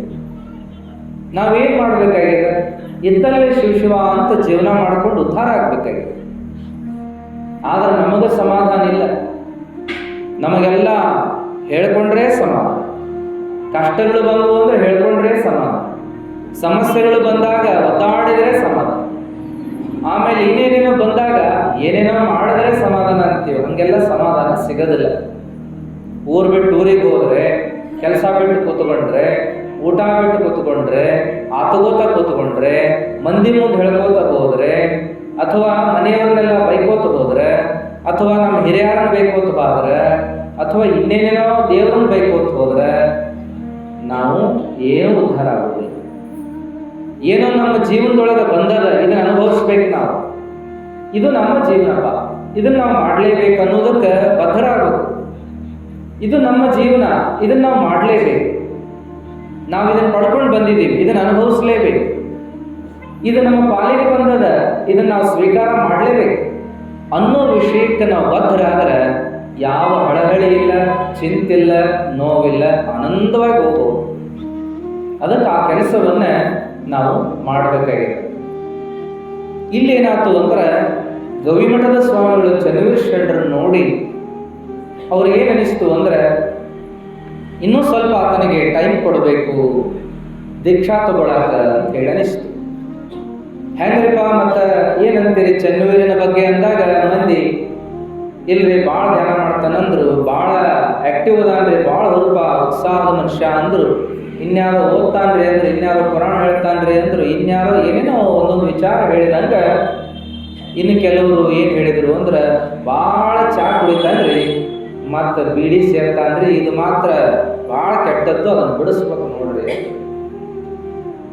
ಅವಾಗ ಅಜ್ಜಾರ ಏನಂದ್ರು ಅಂದ್ರೆ, ಹಂಗಾರ ನಾ 2 ದಿನ ಟೈಮ್ ಕೊಡ್ಬೇಕು ಅಂತ ಮಾಡಿದ್ನಿ, ಬೇಡ 1 ವಾರ ಟೈಮ್ ತಗೋರಿ, ಮತ್ತು ಆಮೇಲೆ ಬರ್ರಿ, ನಾನು ಏನು ಹೇಳಬೇಕು ಹೇಳ್ತೀನಿ ಅಂತ. ಅವಾಗ ಆಯಿತು ಅಂಥೇಳಿ ಜನ ಒಬ್ಬರ ಮುಖ ಒಬ್ಬರು ನೋಡಿಕೊಂಡು ಗುರುಗಳು ಹೇಳಿದ ಬರೋಬ್ಬರಿ ಮತ್ತು ಚನ್ವೀರನ್ನ ಹಂಗೆ ಮಾಡೋಣ ಕರ್ಕೊಂಡು ಹೋಗಿ ಒಂದು ವಾರ ಬಿಟ್ಟು ಕರ್ಕೊಂಡು ಬರೋಣ ಅಂದರು. ಅಜ್ಜರಿಗೆ ನಮಸ್ಕಾರ ಮಾಡಂದಾಗ ಚನ್ವೀರ್ ಶರಣರು ಮಾಡಿದ್ರು. ಅಜ್ಜ ಅವ್ರೇನು ಹೇಳಿದರು ಅಂದ್ರೆ ಆ ಚಾ ಮತ್ತು ಆ ಬೀಡಿ ಅವೆರಡು ಬಿಟ್ಟು ಬರ್ಬೇಕು ನೋಡ್ಬಾ ಅಂದರು. ಆಯ್ತ್ರಿ ಅಂಥೇಳಿ ಒಪ್ಕೊಂಡು ಹೋದರು ಚನ್ವೀರ್ ಶರಣರು. ಊರಿಗೆ ಹೋದ ಮೇಲೆ ಏನಾಯಿತು ಅಂದ್ರೆ ಅವ್ರ ಊರಾಗಿದ್ದಂಥ ಶಂಭುಲಿಂಗಾಶ್ರಮ ಅಂತ ಏನಿತ್ತಲ್ಲ ಅಲ್ಲೇ ಉಳಿಯಾಕತ್ತರು. ಏನವ ಮನೆ ಕಡೆ ಬರವಲ್ಲವ ಅಲ್ಲೇ ಉಳಿಯಾಕತ್ತಾನ ಅಂತ ಮನೆಯವ್ರು ಕೇಳಿದಾಗ ಅಲ್ಲಿ ಹೋದವ್ರು ಬಂದವ್ರು ಹೇಳಿದರು, ಏನ್ರಿ ಊಟ ಬೇಡ ನೀತಿ ಬೇಡ ಆ ಮನುಷ್ಯಾಗ ಬರೇ ಸೇರ್ತಾನು ಚಾ ಕುಡಿತಾನೆ, ಸೇರ್ತಾನು ಚಾ ಕುಡಿತಾನೆ, ಇಡೀ ಸೇರ್ತಾನು ಚಾ ಕುಡಿತಾನೆ. ವಿಪರೀತ ಆಗೈತಿ. ಏನು ಕೊಪ್ಪಳ ಕರ್ಕೊಂಡೋಗಿ ಬಂದಿರಿ ಚೇಚೆ ಅದ್ರಾಗ ನಾನು ನೋಡ್ರಿ ಅವ ನಾವು ನೋಡಿದಾಗಂತೂ ಬರೀ ಅದ್ರಾಗ ಇರ್ತಾನ. ಏನವ ಅಂದ್ರೆ ಒಂದು ಆರಿದ ಮೇಲೆ ಒಂದು ಹಸ್ತಾನ್ರಿ ಬೀಡಿನ, ಒಂದು ಕಪ್ ಖಾಲಿ ಆಗೋಣ ಒಂದು ಕಪ್ ಕುಡಿತಾನ್ರಿ. ಚೇಚೆ ಹಿಂಗಾದ್ರೆ ಆಮೇಲೆ ಉಳ್ದಾನ ಒಂದು ವಾರ ನೋಡ್ದ ಹೋದಾನವ ಹಿಂಗೆ ಅನ್ಸಾಕತ್ತದ ನಮಗೆ ಅಂದ್ರೆ ಮಂದಿ ಮನ್ಯಾಗ ಅವರು ಏನು ಹೇಳೋದು ಎಲ್ಲರಿಗೂ ಹೂನ ಅಂದಾನ. ಕೊಪ್ಪಳಕ್ಕೆ ಬರಾಗ ಹೂನ ಅಂದಾನ, ಗುರುಗಳು ಹೇಳಿದ್ದ ಹೂನ ಅಂದಾನ. ಒಂದು ವಾರ ಆದ್ಮೇಲೆ ಬಿಟ್ಟು ಬರ್ಬೇಕಪ್ಪ ಚಾ ಬೀಡಿ ಇವನ್ನೆಲ್ಲ ಬಿಟ್ಟು ಬರ್ಬೇಕು ಅಂದದ್ದು ಹೂನ ಅಂದಾನ. ಆತು ಮತ್ತು ಗುರುಗಳು ಹೇಳ್ಯಾರ ಅಂದ ಮೇಲೆ ಒಂದು ವಾರ ಬಿಟ್ಟ ನಾವು ಸುಮ್ಮನಿರೋಣ ಅಂತ ಸುಮ್ಮನಿದ್ರು. ಆಮೇಲೆ ಏನಾಯ್ತು ಅಂದ್ರೆ ಒಂದು ವಾರ ಆದಮೇಲೆ ಮತ್ತು ಬಾರಪ್ಪ ಕರ್ಕೊಂಡು ಬರ್ರಿ ಅವನ ಅಂತಂದ್ರು. ಅವ ಇನ್ನೂ ಸೇಲಾಗತ್ತಾನ ನೋಡ್ರಿ, ಇನ್ನೂ ಚಾದಾಗ ಅದಾನ ನೋಡ್ರಿ ಅಂದರು. ಅವಾಗ ಚನ್ವೀರ್ ಶರಣರು ಹೊರಗೆ ಬಂದು ಕೈಯಾಗ ನಿಂತ ಇನ್ನೂ ಒಂದಿಷ್ಟು ಬೀಡಿಗಳ ಕಟ್ಟಿತ್ತು, ಕೈಯಾಗ ಹಿಡ್ಕೊಂಡಿದ್ರು. ಚಾ ಕುಡಿ ಕಪ್ಪು ಎಡಗೈಯಾಗಿತ್ತು, ಎರಡೂ ಹಿಡ್ಕೊಂಡು ಹೊರಗೆ ಬಂದರು. ಹೊರಗೆ ಬಂದು ಎಲ್ಲರೂ ಕರಿಯಾಕೆ ಬಂದವ್ರು ಎದುರಿಗೆ ಏನು ಮಾಡಿದ್ರು ಅಂದ್ರೆ ಎಡಗೈ ಅಂದ್ ಬಲಗೈ ಅಂದ್ರು ಬೀಡಿ ಕಟ್ಟ ಮತ್ತು ಚಾ ಕುಡಿ ಕಪ್ಪ ಎರಡೂ ಕೂಡಿ ನೆಲಕ್ಕೆ ಒಗದ ಒಮ್ಮೆ ಜೋರಾಗಿ ಕ್ಯಾಕರಿಸಿ ಥೋ ಅಂತ ಉಳಿದ್ರು. ಅದರ ಮೇಲೆ ಇನ್ನು ಮೇಲೆ ಇವೇನು ಬೇಡ ನನಗೆ, ಏನು ಜೀವನಕ್ಕೆ ಬೇಕಾದಟ್ಟು ಒಂದು ವಾರದಾಗ ಮುಗಿಸ್ದಂಗೆ ಆಗೈತೆ ನಂದು ಅಂತ ನಗಾಕತ್ತಾರ. ಬಿಡ್ತೀಯ ನೀನು ಯಪ್ಪ ಮಾರಾಯ, ಇಷ್ಟು ಹಗಲ ರಾತ್ರಿ ಎಲ್ಲ ಮಾಡಿದವ ನೀ ಬಿಡ್ತೀಯ ನನಗೆ ಅನ್ಸೋದಿಲ್ಲ ಮಂದಿ ಅನ್ನೋರು ಅಂದರು. ಆದ್ರೆ ಶರಣರೇನು ಒಮ್ಮೆ ಉಗುಳಿ ಬಾದ್ರು ಮುಂದೆ ಅದನ್ನು ಜೀವನ ಪರ್ಯಂತರವಾಗಿ ಮುಟ್ಟಲಿಲ್ಲ. ಇಂಥ ಕಟಿ ಮನಸ್ಸು ಎಲ್ಲರಿಗೂ ಸಾಧ್ಯ ಆಗುವುದಿಲ್ಲ. ಶರೀಫ್ ಹಚ್ಚ ಕೊಡ್ದಾನ ಅಂತ ಮಧ್ಯಾಹ್ನ ಕುಡ್ಕೋತ ಅಡ್ಡಾಡಿದ್ರೆ ಅವ್ರಿಗೆ ಶರೀಫ್ ಹಚ್ಚ ಆಗಕ್ಕಾಗ್ತದಲ್ರಿ, ಆಗಕ್ಕಾಗುದಿಲ್ಲ. ಮಹಾತ್ಮರು ಒಂದು ಕಾಲಕ್ಕೆ ಹೆಂಗೆಂಗೋ ಇದ್ದವರ ಇದ್ರು. ಗಾಂಧೀಜಿ ಬಗ್ಗೆ ಕೇಳ್ತೀವಲ್ಲ, ಸೇರ್ತಿದ್ರು, ಮಾಡ್ತಿದ್ರು, ರೊಕ್ಕ ಇಲ್ಲ ಅಂದ್ರೆ ಆತನ ಕಿಶದನ್ ರೊಕ್ಕನೂ ಕಳ್ತನ ಮಾಡ್ತಿದ್ರು, ಹೀಗೆಲ್ಲ ಕೇಳ್ತಿದ್ರು. ಆದ್ರೆ ಒಂದು ವೇಳೆಗೆ ಅದನ್ನೆಲ್ಲ ಒಗದೇನು ಹೋದ್ರಲ್ಲ, ಎಂಥ ಜೀವನ ಮಾಡಿದ್ರು, ಕಟಿ ಜೀವನ. ಮೈ ಮೇಲೇನು ತೊಡಲಿಲ್ಲ, ಹೌದಲ್ರಿ? ಒಲ್ಲಿ ಉಟ್ಕೊಂಡು ಮ್ಯಾಲ ಒಂದು ದುಪ್ಪಟ್ಟಿ ಹೊತ್ಕೊಂಡೇ ಜೀವನ. ಎಷ್ಟು ಕಟಿಬದ್ಧ ಜೀವನ ಮಾಡಿದರು, ಋಷಿ ಸದೃಶ ಜೀವನ ಮಾಡಿದರೆ ಅಂತ ಕೇಳ್ತೀವಿ ನಾವು. ಹಿಂಗೆಲ್ಲ ಇದ್ರು. ಕೆಲವರು ಕಥೆಗಳನ್ನು ಕೇಳ್ತೀವಿ. ಬೀಡಿ ಬಿಡ್ರಿ ಬಿಡ್ರಿ ಅಂದ್ರು ಬಿಡಲಾರದವ್ರು ಏನಪ್ಪ ಅಂದ್ರೆ ಮನಿಗೊಬ್ಬರು ಗುರುಗಳು ಬಂದಾಗ ಪಾದಕ್ಕೆ ನಮಸ್ಕಾರ ಮಾಡಿ ಬಗ್ಗಿದ್ದಕ್ಕೆ ಕಿಶೆದಂದು ಬೀಡಿ ಪಟ್ನ ಹೋಗವರು ಕಾಲಿನ ಮೇಲೆ ಬಿದ್ದಿತ್ತ, ಗುರುಗಳ ಕಾಲಿನ ಮೇಲೆ. ಗುರುಗಳೇಂದ್ರ ಅಂದಿಗಿಂದಾರೇನೋ ಅಂತ ಹೇಳಿ ಅವರು ಬಗ್ಗಿ ಏನು ಬೀಡಿ ಬಿದ್ದಿದ್ವಲ್ಲ, ಬೀಡಿ ಕಟ್ಟು ಬಿದ್ದಿತ್ತಲ್ಲ, ಅದನ್ನು ಅಲ್ಲೇ ತಗೊಂಡು ಕೈಯಾಗಿ ಹಿಡ್ಕೊಂಡು ಹೊರಗೆ ಬಂದ ಏನು ಒಗದ್ರಲ್ಲ ಅವತ್ತಿಂದ ಸೇರಿಲ್ಲ ಅಂತ ಅನ್ನೋ ಮಾತನ್ನು ಕೇಳ್ತೀವಿ. ಇನ್ನೊಬ್ರೇನಪ್ಪ ಅಂತಂದ್ರೆ ಎಲ್ಲಡಿಕೆ ಹಾಕೊಂಡು ಬಸ್ ಸ್ಟ್ಯಾಂಡ್ನಾಗ ಕೂತ್ಕೊಂಡು ಹಿಂಗೆ ಉಗುಳೋದ್ರೊಳಗನ ಯಾರೋ ಒಬ್ರು ಬಿಳೆ ಅಂಗಿಯವ್ರ ಮೇಲೆನ ಅದು ಬಿದ್ದದ್ದಕ್ಕೆ ಆ ಮನುಷ್ಯ ಏನೂ ಬೈದಿಲ್ಲ ಅಂತ ಸುಮ್ಮನೆ ಸಿಟ್ಲೆ ನೋಡಿ ಹೋದಾಟ ಇನ್ನು ಮೇಲೆ ನಾ ಇದನ್ನ ತಿನ್ನಬಾರದು ಅಂತ ಮನಸ್ಸು ಮಾಡಿ ಬಿಟ್ಟವರು ಎಷ್ಟು ಜನ. ಕೆಲವರು ಇಂಥ ಮನಸ್ಸು ಇರ್ತದ್ರೆ ಅವ್ರಿಗೆ ವಾಲ್ಯ ಅಂದ್ರೆ ಬಿಟ್ಟ ಬಿಡೋದು, ಅದ್ರ ಬಗ್ಗೆ ಒಳ್ಳೆ ನೋಡಂಗಿಲ್ಲ. ಇಂಥ ಕಠಿ ಇರ್ತಾರೆ ಕೆಲವರು. ಆದ್ರೆ ಎಲ್ಲರಿಗೂ ಸಾಧ್ಯ ಆಗಂಗಿಲ್ಲ. ಯಾಕಂದ್ರೆ ಚಟ ಭಾಳ ಸುಮಾರು ನಾವು ಕೇಳ್ತೀವಲ್ಲ, ಬಿಡ್ತೇವಂದ್ರು ಬಿಡಕ್ಕಾಗೋದಿಲ್ಲ. ನಾವೆಲ್ಲ ಅನೇಕ ಜನರ ಕಥೆ ಕೇಳ್ತೀವಿ. ಆ ದೇವರ ಮೇಲೆ ಈ ದೇವರ ಮೇಲೆ ಆಣಿ ಒಂಟಿ ಹಾಕಿದವರು ಸಹಿತ ಇನ್ನೂ ಬಿಡಲಾರದ ಅದಾರ. ಇನ್ನೂ ಕೆಲವರು ಅದನ್ನು ತಗೊಂಡನೇ ಕೈಲಾಸಕ್ಕೆ ಹೋದವರು ಅದಾರ. ಕೈಲಾಸಕ್ಕೆ ಹೋಗ್ಯಾರ, ನರ್ಕಕ್ಕೆ ಹೋಗ್ಯಾರ. ಶಿವ ಎಷ್ಟು ಜನ ಚಟಾದಿಗಳೊಳಗೆ ಜೀವ ಕಳ್ಕೊಂಡಾರ, ಕರೆ ಬಿಟ್ಟಿಲ್ಲ. ಮತ್ತೆ ಎಷ್ಟು ತಿಳುವಳಿಕೆ ಹೇಳಿದ್ರು ಕೂಡ ಹ್ಞೂ ಅಂದ್ರೂ ಬಿಡಲಾರದೆ ಇರ್ತಕ್ಕಂಥವ್ರು ಅದಾರ. ಅದಕ್ಕೆ ಚಟಗಳನ್ನು ಬಿಡೋದು ಬಹಳ ಕಷ್ಟ. ಚನ್ನವೀರ ಶರಣರು ಎಷ್ಟು ಗಟ್ಟಿ ಮನಸ್ಸು ಮಾಡಿದ್ರಲ್ಲ, ಅವತ್ತೇನು ಒಗದು ಉಗುಳಿದ್ರು ಮುಂದೆ ಅದನ್ನು ಮುಟ್ಲಿಲ್ಲ ಜೀವನ ಪರ್ಯಂತರ ಅನ್ನುವಂಥದ್ದನ್ನು ನಾವು ಕೇಳ್ತೀವಿ. ಹಂಗೆ ಚಟಾದಿಗಳನ್ನು ನಾವು ಕೈ ಬಿಟ್ಟು ಬಿಡಬೇಕು, ಅಂಟಿಸ್ಕೊಳ್ಬಾರ್ದು, ಅವುಗಳನ್ನು ಹಚ್ಕೊಂಡೇ ಬದುಕನ್ನು ಮಾಡಬಾರ್ದು. ಏನೇ ಆಗಿರಲಿ ಅದು ಪ್ರತಿಯೊಂದು ಚಟ ಅಂದ್ರೆ ಬರೀ ಬೀಡಿ ಸಿಗರೆಟ್ ಇತ್ಯಾದಿ ಅಷ್ಟ ಅಲ್ಲ, ಇನ್ನೂ ಯಾವ್ಯಾವುದೋ ಚಟಗಳಿರ್ತಾವ. ಏನಪ್ಪಾ ಅಂತಂದ್ರೆ ಅತಿಯಾಗಿ ಸಿಹಿ ತಿನ್ನೋದು ಇರ್ತದಲ್ಲ, ಅದು ಒಂದು ಚಟನೇ ಇರ್ತದೆ. ಅತಿಯಾಗಿ ಮಾತಾಡೋದು, ಅತಿಯಾಗಿ ಸಿಟ್ಟು ಮಾಡಿಕೊಳ್ಳೋದು, ಅತಿ ನಿದ್ದೆ ಮಾಡೋದು, ಇವೆಲ್ಲ ಅತಿ ಅಂತ ಏನದಾವಲ್ಲ, ಯಾವುದನ್ನ ಅತಿಯಾಗಿ ಮಾಡ್ಕೊಂಡ್ರು ಕೂಡ ಅದು ಚಟನೆ ಆಗ್ತದ. ಅದಕ್ಕೆ ಅಂಥದ್ದನ್ನು ನಾವೆಲ್ಲ ಬಿಡಲೇಬೇಕನ್ನುವಂಥದ್ದು. ಒಂದು ವಾರ ಆದಮೇಲೆ ಚನ್ನವೀರ ಶರಣರನ್ನು ಕರ್ಕೊಂಡು ಹೋದ್ರು. ಕೊಪ್ಪಳದ ಸ್ವಾಮಿಗಳು ಕೂತಾಗ ಅವ್ರ ಮುಂದೆ ಕುಂಡ್ರಿಸಿದ್ರು. ಅಜ್ಜವರು ಮತ್ತೆ ಎಲ್ಲರನ್ನು ನೋಡಿ ಮಾತಾಡಿಸಿದ್ರು. ನಾ ಹೇಳ್ದಂಗೆ ಒಂದು ವಾರಕ್ಕೆ ಕರೆಕ್ಟ್ ಬಂದಿರಪ್ಪ, ಚಲೋ ಆತಂದ್ರು. ಅಜ್ಜವರ ಎಲ್ಲ ವ್ಯವಸ್ಥೆ ಮಾಡ್ಕೊಂಡು ಬಂದೀವಿ, ಅವಂಗೆ ನೀವು ದೀಕ್ಷಾ ಕೊಡಬೇಕು, ಉದ್ಧಾರ ಮಾಡಬೇಕು ಅಂತಂದ್ರು. ಒಂದು ತಟ್ಟೆಯ ತುಂಬ ಹಣ್ಣು, ಸಿಹಿ, ಕಾಯಿ, ಹೂವ, ದಕ್ಷಿಣ ಎಲ್ಲನೂ ಕೊಟ್ಟು ಚನ್ನವೀರ ಕಡೆಯಿಂದ ಗುರುಗಳಿಗೆ ಇಡಿಸಿ ಸಾಷ್ಟಾಂಗ ನಮಸ್ಕಾರ ರಕ್ಷಿಸಿದರು. ಅದಾದಮೇಲೆ ದೀಕ್ಷಾ ಕೊಡಲಿಕ್ಕೆ, ದೀಕ್ಷಾ ತಗೊಳ್ಳಿಕ್ಕೆ ನಮ್ಮ ಮುಂದಿನ ಗುರುಗಳ ದೀಕ್ಷಾ ಕೊಟ್ಟು ನಾನು ಉದ್ಧಾರ ಮಾಡಿರಿ ಅಂತ ಚನ್ನವೀರ ಶರಣರು ನಮಸ್ಕಾರ ಮಾಡಿದ ಮೇಲೆ ಅವಾಗ ಗುರುಗಳು ಕೊಪ್ಪಳ ಸ್ವಾಮಿಗಳು ಹೇಳಿದರು, ಇಲ್ಲ ಮತ್ತು ನಾ ದೀಕ್ಷಾ ಕೊಟ್ಟರೆ ನೀ ಸಾಯ್ತೀಯಲ್ಲಪ್ಪ, ಮತ್ತೆ ಹ್ಯಾಂಗೆ ಮಾಡಲಿ ನಾನು ಅಂದ್ರೆ. ಅವಾಗ ಚನ್ನವೀರ ಶರಣರು ಅದರಂಥ ಭಾಗ್ಯ ಮತ್ತೊಂದಿಲ್ರಿ ಅಪ್ಪ, ಕೊಟ್ಟ ಬಿಡ್ರಿ ಅಂದ್ರೆ. ಅವಾಗ ಎಲ್ಲರೂ ಮುಖ ನೋಡ್ಕೊಳಕತ್ರಿ, ಎಲ್ಲರಿಗೂ ತಿಳಿದಿಲ್ಲ ಅದು. ಅವಾಗ ಎಲ್ಲರೂ ಮುಖ ನೋಡ್ಕೊಳ್ಳುವಾಗ ಕೊಪ್ಪಳ ಸ್ವಾಮಿಗಳ ಮಾತು ಹೇಳಿದ್ರಂತೆ, ನಿಮ್ಮ ಹುಡುಗ ದೀಕ್ಷಾ ಕೊಟ್ರ ಅವ ಸಾಯ್ತಾನ, ಮತ್ತೆ ಹೆಂಗ್ ಮಾಡ್ತೀರಿ ನೀವು, ಒಪ್ಪಿಗೆ ಕೊಡ್ತೀರೇನ ಅದಕ್ಕೆ ಅಂದ್ರೆ. ಜನರಿಗೆ ಅದು ತಿಳಿಲಿಲ್ಲ, ಒಂದಿಬ್ಬರಿಗೆ ತಿಳಿತು, ಬುಜು ಮಾತಾಡ್ಕೊಳಕತ್ರು. ಅವಾಗ ಬಲ್ಲಂಥ ಒಬ್ಬರು ಹಿರಿಯರು ಅಂತ ಹೇಳಿದ್ರು, ಹೌದು ಗುರುಗಳು ಹೇಳಿದ್ದು ಖರೆ, ದೀಕ್ಷಾ ಕೊಟ್ಟ ಮೇಲೆ ಅವ ಚನ್ನವೀರಾಗಿ ಉಳಿಯಂಗಿಲ್ಲವ, ಅವ ನಿಮ್ಮ ಹುಡುಗಾಗಿ ಉಳಿಯಂಗಿಲ್ಲವ, ನಮ್ಮ ಊರ ಮಗ ಆಗಿ ಉಳಿಯಂಗಿಲ್ಲ, ಹಡದ ತಂದೆ ತಾಯಿ ಮಗ ಆಗಿ ಉಳಿಯಂಗಿಲ್ಲ, ಅವ ಸಾಯತಾನ. ಯಾರು ಆಗ್ತಾರ ಅಂದ್ರೆ ಅವ ಗುರುವಿನ ಮಗ ಆಗಿ ಬಿಡ್ತಾನ. ಇದು ಗುರುಗಳು ವಿಚಾರಪ್ಪ, ಹಿಂಗೆ ಹೇಳಾಕತ್ತಾರ ಅವರು ಅಂದಾಗ ಎಲ್ಲರೂ ಹೌದಾ ಹಿಂಗೇನು ಆಗ್ಲಿ ಅಂತ ಎಲ್ಲರೂ ಒಪ್ಪಿಗೆ ಕೊಟ್ಟರು. ಆವಾಗ ಚನ್ನವೀರ ಶರಣರು ಸಂತೋಷದಿಂದ ದೀಕ್ಷಾ ತಗೊಳ್ಳಿ ಕುತ್ಕೊಂಡಾಗ ಗುರುಗಳು ಅದಕ್ಕೇನೆಲ್ಲ ವ್ಯವಸ್ಥೆಯನ್ನು ಮಾಡಿಸಿದ್ರು. ಗುರುಗಳು ಸ್ನಾನ ಮಾಡ್ಕೊಂಡು ಬಂದರು. ಶಿಷ್ಯನಿಗೂ ಕೂಡ ತಲೆ ಕ್ಷೌರ ಎಲ್ಲ ಮಾಡಿ, ಮುಖ ಕ್ಷೌರ, ದಾಡಿ, ತಲೆ ಮೇಲಿನ ಕೂದಲೆಲ್ಲ ಸ್ವಚ್ಛ ಮಾಡಿ, ಆಮೇಲೆ ಅಭಿಷೇಕ ಮಾಡಿ, ಆಮೇಲೆ ಅವರನ್ನು ಮಡಿ ಉಡಿಸಿ ಕರ್ಕೊಂಡು ಬಂದರು.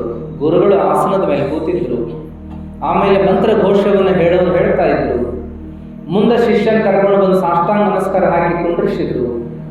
ಆಮೇಲೆ ಎಲ್ಲ ವಿಧಿವಿಧಾನಗಳ ಮೂಲಕ ದೀಕ್ಷಾ ಮಾಡಿದ್ರು. ಆಮೇಲೆ ಏನಪ್ಪಾ ಅಂದ್ರೆ ಗುರುಗಳ ಪಾದ ಪೂಜೆಯನ್ನು ಚನ್ನವೀರ ಶರಣರು ಮಾಡಿಕೊಂಡ್ರು. ಆ ನಂತರದಲ್ಲಿ ಗುರುಗಳು ನಂತರದ ಕಿವಿಯಲ್ಲಿ ಮಂತ್ರ ಬೋಧನೆಯನ್ನು ಮಾಡಿದರು. ಸನ್ಯಾಸ ಧರ್ಮವನ್ನು ಉಪದೇಶ ಮಾಡಿದರು.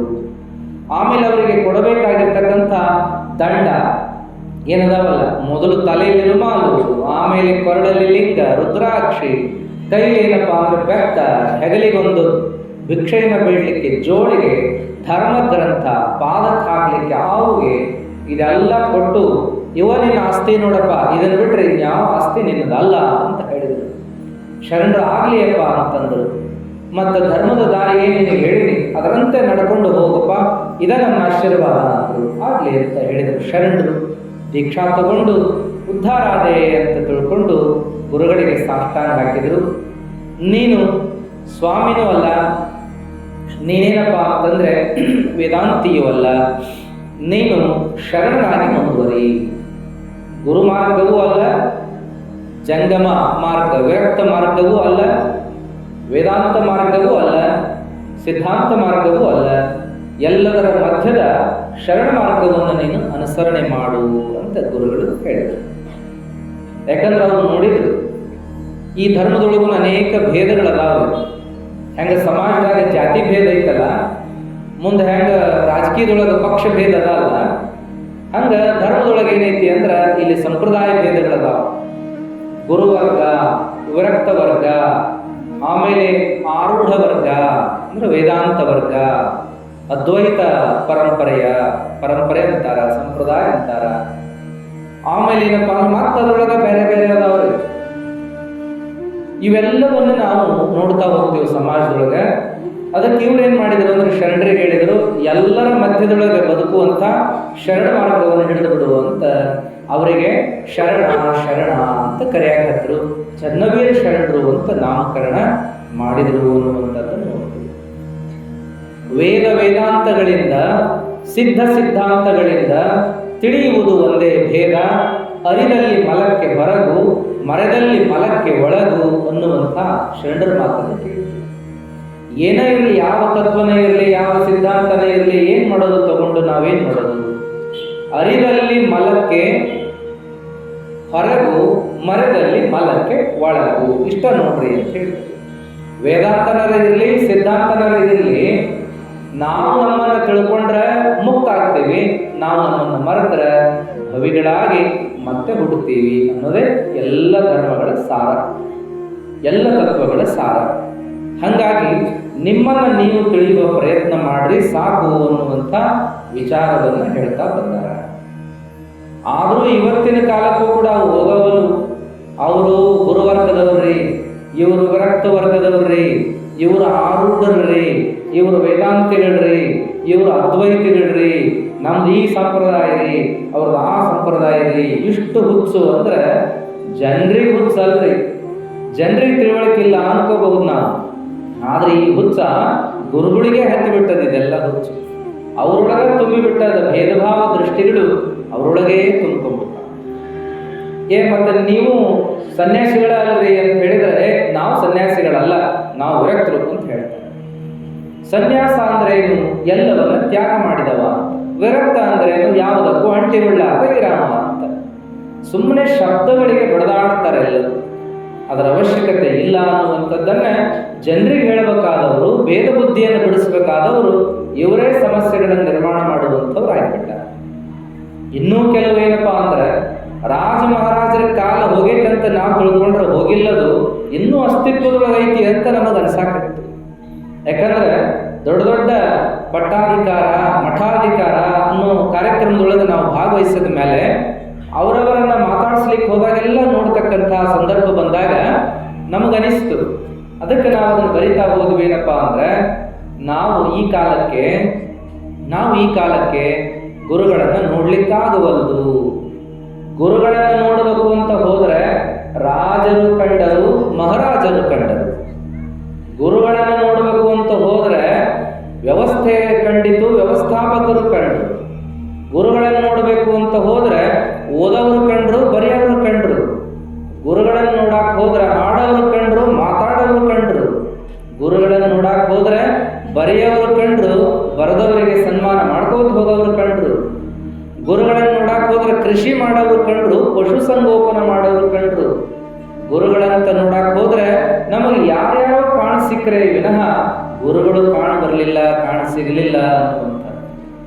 ಯಾರ್ಯಾರು ರಾಜರಂಗ್ ಬದುಕಾಕತ್ತಾರ, ಮಹಾರಾಜರಂಗ್ ಬದುಕಾಕತ್ತಾರ, ಆಮೇಲೆ ಇನ್ನೇನೇನೋ ಆಗಿ ಬದುಕಲಿಕ್ಕತ್ತಾರ. ಆದ್ರೆ ಗುರುವಾಗಿ ಬದುಕುವಂಥವ್ರು ಯಾರಿದ್ದಾರೆ ಅನ್ನುವ ಪ್ರಶ್ನೆ ಬಂತು. ಗುರು ಅಂದ್ರೆ ಯಾರು ಅಂತ ಕೇಳಿದ್ರೆ ನಮ್ಮ ಸಿದ್ದೇಶ್ವರ ಸ್ವಾಮೀಜಿಯವರು ಹಿಂದೆ ಹೇಳ್ತಾರೆ, ಗುರುವಿನ ಗುಲಾಮನಾಗುವ ತನಕ ದೊರೆಯಗಣ್ಣ ಮುಕುತಿ ಅಂತ ಅನ್ನುವ ವಿಚಾರ ಬಂದಾಗ ಅವಾಗ ಅವ್ರು ಹೇಳಿದ್ರಂತ ಭಕ್ತರಿಗೆ, ಗುರುವಿನ ಗುಲಾಮನಾಗುವ ತನಕ ದೊರೆಯಗಣ್ಣ ಮುಕುತಿ ಅಂತ ದಾಸರು ಬರ್ದಾರ, ಬರೀಲಿ ಅವ್ರ ವಿಚಾರ. ಆದ್ರೆ ಗುರು ಯಾವತ್ತಿಗೂ ಯಾರನ್ನು ಗುಲಾಮರನ್ನಾಗಿ ಮಾಡ್ಕೊಳ್ಳೋದಿಲ್ಲ. ಯಾವ ಗುರು ಇನ್ನೊಬ್ಬರನ್ನ ಗುಲಾಮರನ್ನಾಗಿ ಮಾಡ್ಕೊಳ್ಳಿಕ್ಕೆ ಹೋಗ್ತಾನೋ ಅವ ಗುರುವೇ ಅಲ್ಲ ಅನ್ನುವಂಥ. ಗುರು ಅಂದ್ರೆ ಯಾರು ಅಂತ ಕೇಳಿದ್ರೆ ತನ್ನಂತೆ ಮಾಡಿಕೊಳ್ಳೋ ಗುರು ಆಗುತ್ತಾನೆ ವಿನಃ ಗುಲಾಮರನ್ನಾಗಿ ಮಾಡ್ಕೊಳ್ಳೋ ಗುರು ಆಗುದಿಲ್ಲ ಅಂತ ಹೇಳಿದ ಮಾತು. ಶರಣರು ಹೇಳ್ತಾರೆ, ಎನ್ನ ನರೀಸದಿರುವೆ ಎನ್ನ ನರೀಸು, ನಿನ್ನ ನರುಹಿಸಬೇಡ. ಎನ್ನ ನರುಹಿಸದೆ ನಿನ್ನ ನರುಹಿಸಿದರೆ ನೀ ನನಗೆ ಗುರುವಲ್ಲ, ನಾ ನಿನಗೆ ಶಿಷ್ಯನಲ್ಲ. ನಿನ್ನ ನರುಹಿಸದೆ ಎನ್ನ ನರುಹಿಸಿದರೆ ನೀ ನನಗೆ ಗುರು, ನಾ ನಿನಗೆ ಶಿಷ್ಯ ಅಂತ ಹೇಳ್ತಾರೆ. ಬರೇ ನನಗೆ ನಿನ್ನ ವೈಭವನ ತೋರಿಸ್ಕೊತ ಹಾದಿ, ನಿನ್ನ ವಿಚಾರಗಳನ್ನೇ ನಾನು ಹೇಳ್ಕೊತ ಹಾದಿ ಅಂದ್ರೆ ನೀ ನನಗೆ ಎಂದೂ ಗುರುವಾಗುವುದಿಲ್ಲ. ನೀ ನನಗೆ ನನ್ನನ್ನು ತೋರಿಸಿಕೊಡು, ನೀ ನನಗೆ ಉದ್ಧಾರದ ಹಾದಿಯನ್ನು ತೋರಿಸು, ನೀ ನನಗೆ ಆತ್ಮಕಲ್ಯಾಣದ ಹಾದಿಯನ್ನು ತೋರಿಸಿದ್ರೆ ನೀ ನನ್ನ ಗುರುವಾಗ್ತೀಪ. ಬರೇ ನಿನ್ನ ವೈಭವ, ನಿನ್ನ ಗುಣಗಾನ, ನಿನ್ನ ವಿಚಾರಗಳನ್ನು ಹೇಳ್ಕೋತ ತೋರಿಸ್ಕೋತ ಆದ್ರೆ ನಾನೆಂದಿಗೂ ಕೂಡ ಶಿಷ್ಯನಾಗಲಾರೆ, ನೀ ನನಗೆ ಗುರುವಾಗಲಾರೆ ಅಂತ ಹೇಳ್ತಾರೆ. ಹಂಗ ನಾವೆಲ್ಲ ಏನಪ್ಪಾ ಅಂತಂದ್ರೆ ಗುರುಮುಟ್ಟಿ ಗುರುವಾಗುವ ಸಿದ್ಧಾಂತವನ್ನು ಕೇಳ್ತೀವಿ. ಗುರು ಅಂದ್ರೆ ಹಾಗೆ ಎಲ್ಲರನ್ನು ತನ್ನಂತೆ ಮಾಡಿಕೊಳ್ಳುವ ಅನ್ನುವಂಥದ್ದು. ಆ ಹಿನ್ನೆಲೆ ಒಳಗೆ ನಾವೆಲ್ಲರೂ ಗುರುಗಳ ವಿಷಯಕ್ಕೆ ಬಂದಾಗ ಆ ಗುರುಗಳು ಈ ಗುರುಗಳು ಅಂತ ತಲೆ ಕೆಡಿಸಿಕೊಳ್ಳಾರ್ದ ಯಾಕಿರಲಿ ಜ್ಞಾನಿಗಳಿದ್ರೆ ಸಾಕು, ತಿಳುವಳಿಕೆ ಇದ್ದವರಿದ್ರೆ ಸಾಕು, ಸಂಸ್ಕಾರವಂತರಿದ್ರೆ ಸಾಕು, ಆಚಾರವಂತರಿದ್ರೆ ಸಾಕು, ನಮಗ ಪ್ರೀತಿಯಿಂದ ಕಂಡು ಎರಡು ಮಾತುಗಳನ್ನ ಹೇಳಿ ಕೇಳುವಂಥವರಿದ್ರೆ ಸಾಕು. ಅವ್ರ ಹತ್ರ ನಾವು ಸಮಯ ಸಿಕ್ಕಾಗ ಸಮಾಧಾನಕ್ಕೆ ಹೋಗಿ ಕೂತ್ಕೊಳ್ಳೋಣ, ಸಮಸ್ಯೆ ಬಂದಾಗ ಪರಿಹಾರಕ್ಕಂತ ಹೋಗಿ ಕೂತ್ಕೊಳ್ಳೋಣ, ಅಥವಾ ಧರ್ಮದ ಬಗ್ಗೆ ತಿಳ್ಕೊಳ್ಳಿಕ್ಕಂತ ಹೋಗೋಣ, ಸಾಧನೆಯ ಬಗ್ಗೆ ತಿಳ್ಕೊಳ್ಳಿಕ್ಕಂತ ಹೋಗೋಣ. ಹಾಗಿದ್ದಾಗ ಮಾತ್ರ ಗುರುಗಳ ಆಶೀರ್ವಾದ ನಮ್ಮ ಮೇಲೆ ಆಗ್ತದ. ಗುರುಗಳಂದುಕೊಳ್ಳೆ ನಾವೇನ್ ಮಾಡ್ತೀವಿ ಅಂದ್ರೆ ಈಗ ಬರೇ ಜ್ಯೋತಿಷ್ಯ ಕೇಳಕ್ ಹೋಗೋದು, ಭವಿಷ್ಯ ಕೇಳಕ್ ಹೋಗೋದು, ಹಿಂಗೈತಿ ಮನ್ಯಾಗ ಇಷ್ಟೆಲ್ಲ ಸಮಸ್ಯೆ ಐತಿ ಏನ್ ಮಾಡ್ಲಿ ಅಂತ ಕೇಳಕ್ ಹೋಗೋದು, ಬರೀ ಇಂಥದ್ದೇ ಮಾಡೋದ್ರಿಂದ ಏನೂ ಪ್ರಯೋಜನ ಇಲ್ಲ. ಅಲ್ರಿ ಮತ್ತೆ ಅವ ಸಮಸ್ಯೆ ತುಂಬ ಅದಾವ, ಮತ್ತೆ ಅದಕ್ಕೆ ಪರಿಹಾರ ಕೇಳಾರ್ದು ಇನ್ನೇನ್ ಮಾಡ್ಬೇಕು ನಾವು ಅಂದ್ರೆ ಆ ಎಲ್ಲ ಸಮಸ್ಯೆಗಳನ್ನ ಬಗೆಹರಿಸುವ ಆತ ಗುರು ಹೇಗಾಗ್ತಾನ. ತಮಾಷೆಯಾಗಿ ಹೇಳಿದರು, ಜನಸಂಘದೊಳಗೆ ಇರ್ಬೇಡಪ್ಪ, ಜನಸಂಘದಿಂದ ದೂರಿದ್ರೆ ನೀನು ಉದ್ಧಾರಕ್ಕೆ ಅಂತ ಗುರುಗಳು ದೀಕ್ಷಾ ಕೊಟ್ಟಿದ್ರು ಒಬ್ಬರಿಗೆ. ಸಾಧನೆ ಮಾಡ್ತಾ ಮಾಡ್ತಾ ಬಹಳ ವರ್ಷ ಅಡವ್ಯಾಗಿದ್ದ ಮನುಷ್ಯ, ಜನಸಂಘನ ಬೇಡ ಅಂತಿದ್ದವ. ಒಮ್ಮೇನಾತು ಅಂದ್ರೆ ಒಬ್ಬ ಮನುಷ್ಯ ಆಕಳ ಕಳೆದ ಅಂತ ಅಡವಿಗೆ ಬಂದಂತ ಹುಡುಕಾಕ ಅಲ್ಲಿ ಇವ ತಪಸ್ವಿ ಕುಂತದ್ ನೋಡಿದ. ಹೆಂಗೂ ತಪಸ್ವಿಗಳು ಕುಂತಾರ ಕೇಳುತ್ತಡಿ ಅಂತ ಹೇಳಿ, ಯಪ್ಪ ಮತ್ತೆ ನನ್ನೊಂದು ಆಕಳ ಅಡವಿಗೆ ಬಂದು ಕಳ್ಕೊಂಡತಿ, ನೀವು ನೋಡಿರೇನ ಅಂದಾಗ ಅವಾಗ ತಪಸ್ವಿ ಅಯ್ಯೋ ಪಾಪ ಕಂಗಾಲಾಗಿ ಬಂದದ, ಕಷ್ಟದೊಳಗೆ ಬಂದದ ಅಂತ ಹೇಳಿ, ಏನಿಲ್ಲಪ್ಪ ಸಿಗ್ತದ ಒಳ್ಳೇದಾಗ್ತದ ವಿಚಾರ ಮಾಡಬೇಡ ಅಂತ ಹೇಳಿದ್ರು. ಅವಾಗಿಲ್ಲ ನನಗೆ ಒಟ್ಟ ಸಮಾಧಾನ ಆಗೋದು, ಹುಡ್ಕೋತ ಬಂದ್ರೆ ನೀವ ಸಿಕ್ಕ್ರಿ ದೇವ್ರು ಸಿಕ್ಕಂಗಾತು, ನೋಡಿರೇನು ಅಂದ್ರೆ ನೋಡಿಲ್ಲಪ್ಪ ಸಿಗ್ತದ ಒಳ್ಳೇದಾಗ್ತದಂದ್ರು, ನನಗೆ ಯಾಕೋ ಮನಸ್ಸಿನ ದುಗುಡನ ಹೋಗೋದ್ರಿ ಅಂತ ಭಾಳ ಕೇಳ್ಕೊಂಡಾಗ ಏನ್ ಮಾಡೋದಪ್ಪ ಇವನಿಗೆ ಹೇಳಿದ ಮಾತು ಸಮಾಧಾನ ಕೊಡುವಲ್ದು, ಏನ್ ಮಾಡೋದು ಅಂತೇಳಿ ತಮ್ಮ ತಲೆ ಆಗಿರೋ ಒಂದು ಕೂದಲ ಕಿತ್ತು ಕೊಟ್ರಂತ, ಇನ್ ತಗೊಂಡು ಹೋಗಪ್ಪ ನಿನಗೆಲ್ಲ ಒಳ್ಳೇದಾಗತ್ತೆ. ನಮ್ಮಂಥವ್ರು ಏನ್ ಮಾಡ್ತೀವಿ ನಾವೆಲ್ಲ ಅಂತಂದ್ರೆ ಏನಾರು ಕೊಟ್ರನ್ನ ಸಮಾಧಾನ ಮಾಡ್ಕೋತೀವಿ ನಾವು, ಕೈಯಾಗಿಂದ ಏನಾರು ಕೊಡ್ಬೇಕು ಅವ್ರು, ನಾವು ಬರೀ ಬಾಯಿಗೆ ಹೇಳಿದ್ರೆ ನಮಗೆ ಸಮಾಧಾನ ಆಗೋದಿಲ್ಲ. ಹಂಗಾಗಿ ಇವೆಲ್ಲ ಬಂದಾವ, ನಿಂಬೆ ಹಣ್ಣ, ದಾರ, ಚೀಟಿ, ತಗಡ ಎಲ್ಲ ಎದಕ್ಕೆ ಬಂದು ಅಂದ್ರೆ ಮಾರ್ಕೆಟ್ಗೆ ನಾವ್ ಏನಾರು ತಗೊಂಡ್ರೆ ನಮಗೆ ಸಮಾಧಾನ, ಗುರುಗಳು ಏನಾರ ಕೊಟ್ರೆ ನಮಗೆ ಸಮಾಧಾನ. ಅವ್ರೇನ್ ಮಾಡಿದ್ರು ಅಂದ್ರೆ ಏನು ಇದ್ದಿದ್ದಿಲ್ಲ ಅಡವ್ಯಾಗ, ಅವ್ರೇನ್ ಮಾಡಿದ್ರು ಸುಮ್ಮನೆ ಅನಿಸ್ತು ತಲೆಗೆ ಒಂದು ಕೂದ್ಲ ಕಿತ್ಕೊಟ್ರು, ತಗೊಂಡು ಹೋದಂತ ಮನ್ಯಾಗ ಗುರುಗಳು ಕೊಟ್ಟಾರ ಅಂತ ಅದನ್ನ ಚಲೋ ತೊಳೆದ ತಾಟಿನೊಳಗೆ ಚಂದಾಗಿ ಅದನ್ನ ಇಟ್ಟು ಜಗಲಿ ಮ್ಯಾಗಿಟ್ಟು ಪೂಜೆ ಮಾಡ್ಕೋತ ಹೊಂಟ. ಅದನ್ನ ಪೂಜೆ ಮಾಡ್ಕೋತ ಹೋಗುವಾಗ ಏನಾಯ್ತು ಅಂದ್ರೆ 2 ದಿನಕ್ಕೆ ಆಕಳ ಬಂತ್ರಿ. ಅವರು ಎಲ್ಲಿ ಹೋಗಿತ್ತು ಏನ್ ಕರಿತೀವಿ, ಭಾಳ ಸಂತೋಷ ಆಯ್ತು. ಅಯ್ಯೋ ಗುರುಗಳು ಆಶೀರ್ವಾದ ನೋಡಿ ಬರ್ತದ ಹೋಗಂದಿದ್ರು, ಬಂದಾಗ್ಬಿಡ್ತು ಅಂತ ಸಂತೋಷ ಪಟ್ಟ. ಆಮೇಲೆ ಮತ್ತೊಂದು ಆ ಕೊಟ್ಟಿರ್ತಕ್ಕಂಥ ಕೂದಲ ಮೇಲೆ ಭಾಳ ಭಕ್ತಿ ಬರಾಕಾಯ್ತು, ಗುರುಗಳು ಭಾಳ ಶಕ್ತಿವಂತರದ ಅವರು ಅಂತೇಳಿ. ಅವಾಗ ಮತ್ತೆ ಅದನ್ನ ನಮಸ್ಕಾರ ಮಾಡೋದು, ಪೂಜೆ ಮಾಡೋದು, ಹೀಗೆಲ್ಲ ಮಾಡ್ಲಿಕ್ಕತ್ತ ಏನೋ ಆತನ ಜೀವನ ಬದಲಿಯ. ಭಾಳ ಕಡುಬಡವಿದ್ದಾವ, ಅಗ್ರಿ ಚಲೋ ಮನೆ ಕಟ್ಟಿಸ್ಕೊಂಡ, ಮಕ್ಕಳ ಮದುವೆ ಮಾಡಿದ, 4-6 ಜನ ಬಂದವರನ್ನ ಬೇಡದವರಿಗೆಲ್ಲ ಅನ್ನ ಕೊಡುವ ಶಕ್ತಿ ಬಂತು. ಇದನ್ನೆಲ್ಲ ನೋಡಿದ ಜನ ಇತ್ತೀಚೆಗೆ ಅವನ ಜೀವನನ ಭಾಳ ಬದಲಿ ಆಯ್ತು. ಇಷ್ಟು ವರ್ಷ ನೋಡ್ಕೋತ ಬಂದಿದ್ವಿ, ಇತ್ತೀಚೆಗೆ ಅವನ ಜೀವನನ ಬೇರೆ ಆಗೈತಿ, ಏನಿರ್ಬೋದು ಅಂತ ಎಲ್ಲರೂ ಹೇಳಿ ಕೇಳಿ ಮಾಡ್ಲಾಗಿ ಗೊತ್ತಾಗುತ್ತೆ. ಅಂದ್ರೆ ಅಡವ್ಯಾಗ ಒಬ್ಬರು ಮಹಾತ್ಮರು ಹಿಂಗೆ ಆಶೀರ್ವಾದ ಮಾಡಿಕೊಟ್ರು, ಅಂದಿನಿಂದ ನನಗೆ ಭಾಳ ಚಲೋ ಆತು ಅಂತ ಅಂದವ ಮಾತಿಗೆ. ಅವಾಗ ಇವರೆಲ್ಲ ಎಲ್ಲದಾರ, ಅವರು ಯಾವ ದಾರ್ಯಾಗದಾರ ಅಂತ ಕೇಳಿದ್ರು, ಎಲ್ಲರೂ ಹೊಂಟ್ರಂತೆ. ಎಲ್ಲರೂ ಹೋಗೋದು ಬೇಡದು, ಎಲ್ಲರೂ ಹೋಗೋದು ಬೇಡದು. ಅವಾಗ ಗುರುಗಳು ಧ್ಯಾನ ಮಾಡೋಕ್ಕಾಗಲಿಲ್ಲ ಅವರಿಗೆ, ಅವ್ರು ಸಾಧನ ಮಾಡೋಕ್ಕಾಗಲಿಲ್ಲ. ಜನ ಬರೋದು ಪಾಪ ಅಂತ ಹೇಳಿ ಇವ್ರೇನ್ ಮಾಡಿದ್ರು ಅಂತಂದ್ರೆ ತಲೆಯಾಗಿ ಒಂದೊಂದೇ ಕೂದಲ ಕೊಟ್ಕೋತ ಕೂತ್ರು. ಒಂದೊಂದೇ ಕೂದಲ ಕೊಟ್ಕೋತ ಕೂತ್ರೆ ಬಹಳ ದಿನ ಉಳಿಲಿಲ್ಲ, ತಲೆಯೆಲ್ಲ ಬೋಳಾಗಿ ಹೋಗ್ತಂತವ್ರು. ತಲೆಯೆಲ್ಲ ಮುಖ ಎಲ್ಲ ಬೋಳಾಗಿ ಹೋಗ್ತವ್ರದೆಲ್ಲ. ಅಷ್ಟ ಅಲ್ಲ, ತಲೆ ಬೋಳು ಮುಖ ಬೋಳ ಅಷ್ಟ ಆಗ್ಲಿಲ್ಲ, ಸಾಧನ ಎಲ್ಲ ಬೋಳಾಗಿ ಹೋಗ್ತಂತವ್ರು. ಮುಂದವ್ರಿಗೆ ಧ್ಯಾನ ಮಾಡೋಕ್ಕಾಗಲಿಲ್ಲ, ಏನು ಮಾಡೋಕ್ಕಾಗಲಿಲ್ಲ. ನಡ್ರಪ್ಪ ನೀವು ಬಂದಾರಿಗೆ ನಾನು ಮಾಡಿಸ್ಬಿಡ್ತೀನಿ ಅಂತೇಳಿ ಒಳ್ಳೆ ಆಗೋರಾಗ ಹೋಗಿ ಎಲ್ಲರಂಗ ಅವರು ಜೀವನ ಮಾಡ್ಕೊಂಡು ಕೂತಿದ್ರು. ಹೀಗೇನಪ್ಪ ಅಂದ್ರೆ ಪಾಪ ಪಾಪ ಅನ್ಬಾರ್ದು. ಯಾರೋ ಒಬ್ರು ಹೇಳ್ತಾರೆ ಪಾಪ ಈಗೆಲ್ಲ ಜಗತ್ತಿನೊಳಗೆ ಬಹಳ ಪಾಪ ತುಂಬ್ಯದ ಅಂತ ಮಾತಾಡ್ತಾರ. ಆದ್ರೆ ಯಾವ ಪಾಪ ಅಂತ ವಿಚಾರ ಮಾಡಿದ್ವಿ. ಆದ್ರೆ ಜನಸಂಖ್ಯೆ ಲಿಸ್ಟ್ ನೋಡಿದ ಮೇಲೆ ಅನಿಸ್ತು, ಹೌದು ಜಗತ್ತಿನಾಗ ಪಾಪ ತುಂಬ್ಯದ. ಅಂದ್ರೆ ಪಾಪಗಳೇ ಹೆಚ್ಚಾಗ್ಯಾವ ಅಂತ, ಮಕ್ಕಳೇ ಭಾಳ ಆಗ್ಯಾವ. ಈ ಪಾಪಗಳೇ ಹೆಚ್ಚಾಗ್ಯಾವ ಅಂತ ಅವರು ತಮಾಷೆಯಾಗಿ ಹೇಳ್ತಾರೆ. ಎಷ್ಟು ದೇವರು ಎಷ್ಟು ಗುರುಗಳು ಇದ್ರೂ ನಮಗೆಲ್ಲ ಸಾಧ್ಯ ಇಲ್ಲ. ಆಮೇಲೆ ಏನಾಗಿದೆ ಅಂದ್ರೆ ಸಂಶಯನ ಕಳೀಲಿಕ್ಕೆ, ನಮ್ಮೆಲ್ಲರನ್ನು ಒಂದು ಮಾಡಲಿಕ್ಕೆ, ಉದ್ಧಾರ ಮಾಡಲಿಕ್ಕೆ ಇರ್ತಕ್ಕಂಥ ದೇವರನ್ನ ಗುರುಗಳನ್ನ ನಾವು ಏನ್ ಮಾಡಿದ್ವಿ, ವಿಪರೀತ ಮಾಡ್ಕೊಂಡ್ಬಿಟ್ಟಿವಿ. ಒಂದು ಹೇಳ್ತಾರಲ್ಲ, ನಮ್ಮ ಇಡೀ ದೇಶದೊಳಗೆ ಒಂದು ಅಂಕಿ ಸಂಖ್ಯೆ ತೆಗೆದ್ರೆ 30 ಲಕ್ಷದ ಮೇಲೆ ಗುಡಿ ಅದಾವ ಅಂತ ಹೇಳಿದ್ರು. ಒಂದು ಅಂಕಿ ಅಂಶ 21 ಲಕ್ಷ ಶಾಲೆಗಳದಾವ. ಅಂದ್ರೆ ಶಾಲೆ ಕಾಲೇಜುಗಳಿಗಿಂತ ಏನಪ್ಪಾ ಅಂದ್ರೆ ಗುಡಿಗಳೇ ಹೆಚ್ಚಾಗ್ಯಾವ, ಧಾರ್ಮಿಕ ಕ್ಷೇತ್ರಗಳೇ ಹೆಚ್ಚಾಗ್ಯಾವ ಅಂತ ಹೇಳ್ತಾ ಎಷ್ಟು ದೇವಸ್ಥಾನಗಳನ್ನು ಕಟ್ಟಿಕೊಳ್ತೀವಿ, ಎಷ್ಟೆಲ್ಲ ಗುರುಗಳಂತ ನಾವು ಮಾಡ್ಕೊಳ್ತೀವಿ. ಆದ್ರೆ ನಾವೇನಾದ್ರೂ ಒಂದು ಸಮಾಧಾನಕರ ದಾರಿಯನ್ನು ಹಿಡಿದಿವೇನು ಅಂತ ಕೇಳಿದ್ರೆ ಇಲ್ಲ ಅಂತಾನೆ ಹೇಳ್ತಾರೆ. ಅದಕ್ಕೆ ನಾವೆಲ್ಲ ಒಂದು ಸಮಾಧಾನದ ದಾರಿಯನ್ನು ಹಿಡಿಬೇಕಾದ್ರೆ ನಾವು ಒಂದು ದೇವರನ್ನು ನಂಬಬೇಕು, ಒಬ್ಬ ಗುರುವನ್ನ ಮಾಡಿಕೊಳ್ಬೇಕು. ಭಾಳ ಮಾಡಿಕೊಂಡ್ರೆ ಗೊಂದಲನೇ. ಹಾಗಾಗಿ ಒಬ್ಬ ಗುರುವಿನ ಧ್ಯಾನ, ಆಮೇಲೆ ಒಬ್ಬ ಗುರುವಿನ ಮಾರ್ಗದರ್ಶನವನ್ನು ನಾವು ಪಡ್ಕೊಂಡು ಮುಂದುವರಿಬೇಕು. ಏನಾರು ಯಾಕಾಗಲಿ, ಅವ್ರ ಗುರುಗಳು ಏನಾರು ಯಾಕೆ ಹೇಳಿ, ಅವ್ರು ಇವತ್ತು ನಿಲ್ಬೇಕಪ್ಪ ಇಲ್ಲೇ ನಿಲ್ಲ ಅಂದ್ರೆ ನಿಂತು ಬಿಡೋದು, ಯಪ್ಪ ನೀ ಇಲ್ಲೇ ಕುತ್ಕೊಂಡು ಬಿಡೋದು ಅಂದ್ರೆ ಕುತ್ಕೊಂಡು ಬಿಡೋದು. ಇಷ್ಟು ನಿಷ್ಠ ಬಂದ್ರೆ ಅಂಥವ್ರು ಉದ್ಧಾರ ಆಗ್ಯಾರ ಅನ್ನುವಂಥ ಕಥೆಗಳನ್ನು ಕೇಳ್ತೀವಿ. ಅದಕ್ಕೆ ನಂಬಿದ್ರೆ ಒಬ್ಬ ದೇವರನ್ನ ನಂಬ್ರಿ, ಒಬ್ಬ ಗುರುವನ್ನ ನಂಬ್ರಿ. ಅದರ ಮೇಲೆ ಬೇರೆ ಏನೇನೋ ಗೊಂದಲಕ್ಕೆ ಒಳಗಾಗಬೇಡ್ರಿ. ಉದ್ಧಾರ ಆಗಲಿಕ್ಕೆ ಇಷ್ಟು ಸಾಕು ಅನ್ನುವಂಥದ್ದು ನಂಬಿಕೆ ಬಹಳ ಮುಖ್ಯ ಅನ್ನುವಂಥದ್ದು. ನೀವೇನು ನಂಬ್ತೀರಿ ನಂಬ್ರಿ, ಆದ್ರೆ ನಂಬಿಕೆ ಗಟ್ಟಿಯಾಗಿರಲಿ, ದೃಢವಾಗಿರಲಿ ಅನ್ನುವಂಥ ಮಾತನ್ನು ಹೇಳ್ತಾರ. ಆ ಹಿನ್ನೆಲೆ ಒಳಗೆ ಚನ್ನವೀರ ಶರಣರು ಅವರು ಗವಿಸ್ವಾಮಿಗಳ ಶಿಷ್ಯರಾಗಿ ತಮ್ಮ ಸಾಧನೆ ಒಳಗೆ ಮುಂದುವರಿಯಾಗಿ ಸಜ್ಜಾದರು, ದೀಕ್ಷಾ ತಗೊಂಡ್ರು. ಅಂದಿನಿಂದ ಅವರು ಉಡುಗೆ ತೊಡುಗೆನ ಬದಲಿಯಾದವು. ಉಡಲಿಕ್ಕೆ ಪಂಚೆ ಬಂತು, ಮೈ ಮೇಲೆ ಬಟ್ಟೆ ಹಾಕಲಿಲ್ಲ, ಹೆಗಲಿಗೊಂದು ಕಂಬಳಿ ಹಾಕಿದ್ರು, ಕೊಳ್ಳಾಗ ರುದ್ರಾಕ್ಷಿ ಮಾಲೆ, ಲಿಂಗ, ಕೈಯಾಗ ಒಂದು ಬೆತ್ತ, ತಲೆ ಮ್ಯಾಗ ಒಂದು ಉಣ್ಣೆಯ ಡಬ್ಬಿಗೆ ಇಷ್ಟು ಹಾಕೊಂಡು ಅಡ್ಡಾಡ್ಲಿಕ್ಕದ್ರು.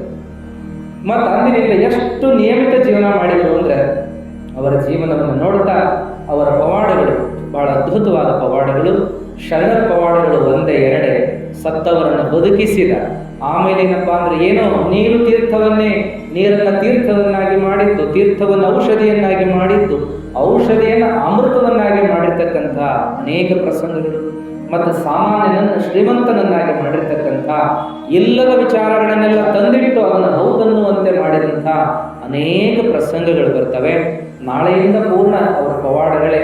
ಹಾಗಾಗಿ ನಾವು ಇನ್ನೂ ಒಂದು ವಾರದ ಅವಧಿ ನಮಗೆ ಅದನ್ನು ನಾವು ಸಾರ್ಥಕ ಮಾಡಿಕೊಳ್ಳೋಣ ಅಂತ ಹೇಳಿ, ನಿನ್ನೆ ನೋಡಿ ಅಕಾಲಿಕವಾಗಿ ಮಳೆ ಬಂದ್ರೂ ಕೂಡ ಅವೆಲ್ಲ ಅದು ಮುಕ್ತಾಯಕ್ಕೆ ಒಂದು ಕರೆಕ್ಟ್ ಇದೆ ವೇಳೆ 7:30 ಅಷ್ಟೊತ್ತಿಗೆ ಅದು ಮಳೆ ಹೊಡಿತು. ಆದರೂ ಯಾರಿಗೂ ತೊಂದರೆ ಆಗದಂತೆ ಸಹಜವಾದಲ್ಲಿ ಮುಗೀತು. ಆದರೆ ದೇವರು ಮಳೆ ಅಕಾಲಿಕವಾಗಿ ಕೊಟ್ಟರೂ ಮಳೆ ಬೇಕಾಗಿದೆ. ಯಾಕಂದ್ರೆ ಬೇಸಿಗೆ ಭಾಳ ಕಷ್ಟದ ಈ ವರ್ಷ. ನೀರನ್ನು ಭಾಳ ಸದುಪಯೋಗ ಮಾಡಿಕೊಳ್ರಿ. ನೀವು ಮನೆಗೆ ನೀರು ಬಂದಾವ ಅಂತೇಳಿ ಹಂಗೆ ಗಟ್ರಕ್ಕೆ ಬಿಡಬೇಡ್ರಿ. ನೀರು ಹೆಂಗೆ ಬೇಕಂದ್ರೆ ಚೆಲ್ಲಾಡಬೇಡ್ರಿ. ನೀರನ್ನು ಮಿತವ್ಯಯವಾಗಿ ಬಳಸ್ರಿ. ನೀರು ಗಟ್ರಕ್ಕೆ ಸುಮ್ಮನೆ ಹರಿದು ಹೋಗಕ್ಕೆ ಬಿಡಬೇಡ್ರಿ. ಚಾವಿ ಬಂದ್ ಮಾಡೋದನ್ನು ಕಲ್ಕೊಡ್ರಿ. ಮನೆಯಾಗೂ ಕೂಡ ಸರಿಯಾಗಿ ನೀರಿನ ಸದ್ಬಳಕೆಯನ್ನು ಮಾಡ್ರಿ. ಅದಕ್ಕೂ ಜೀವದ ಅದೊಂದು ದೇವರೇ. ನೆಲ, ಮಣ್ಣೊಂದು ದೇವರು, ನೀರೊಂದು ದೇವರು, ಗಾಳೊಂದು ದೇವರು. ಇವೆಲ್ಲ ಪಂಚಭೂತಗಳು ದೇವರಿದ್ದಂಗೆ ಅವನ್ನೆಲ್ಲ ನಾವು ಕಾಯ್ಕೋಬೇಕು. ಅದಕ್ಕೆ ಮಳೆರಾಯನ ಕೃಪೆ ಆಗಲಿ, ಮತ್ತೆ ಮಳೆ ತುಂಬಿ ಬಂದು ಜನಜೀವನಕ್ಕೆಲ್ಲ ಸುಖಮಯವಾದಂಥ ವಾತಾವರಣವನ್ನು ಆ ದೇವರು ನಿರ್ಮಾಣ ಮಾಡಲಿ ಎನ್ನುವಂಥ ಪ್ರಾರ್ಥನೆ ಮಾಡಿಕೊಂಡು ನೀರಿನ ಸದ್ಬಳಕೆ ಬಗ್ಗೆ ಒಂದಿಷ್ಟು ಲಕ್ಷ ಇಡೋಣ ಅಂತೇಳಿ ನಮ್ಮ ಇವತ್ತಿನ ಪ್ರವಚನ ಮಂಗಲ ಹೇಳ್ತೀವಿ.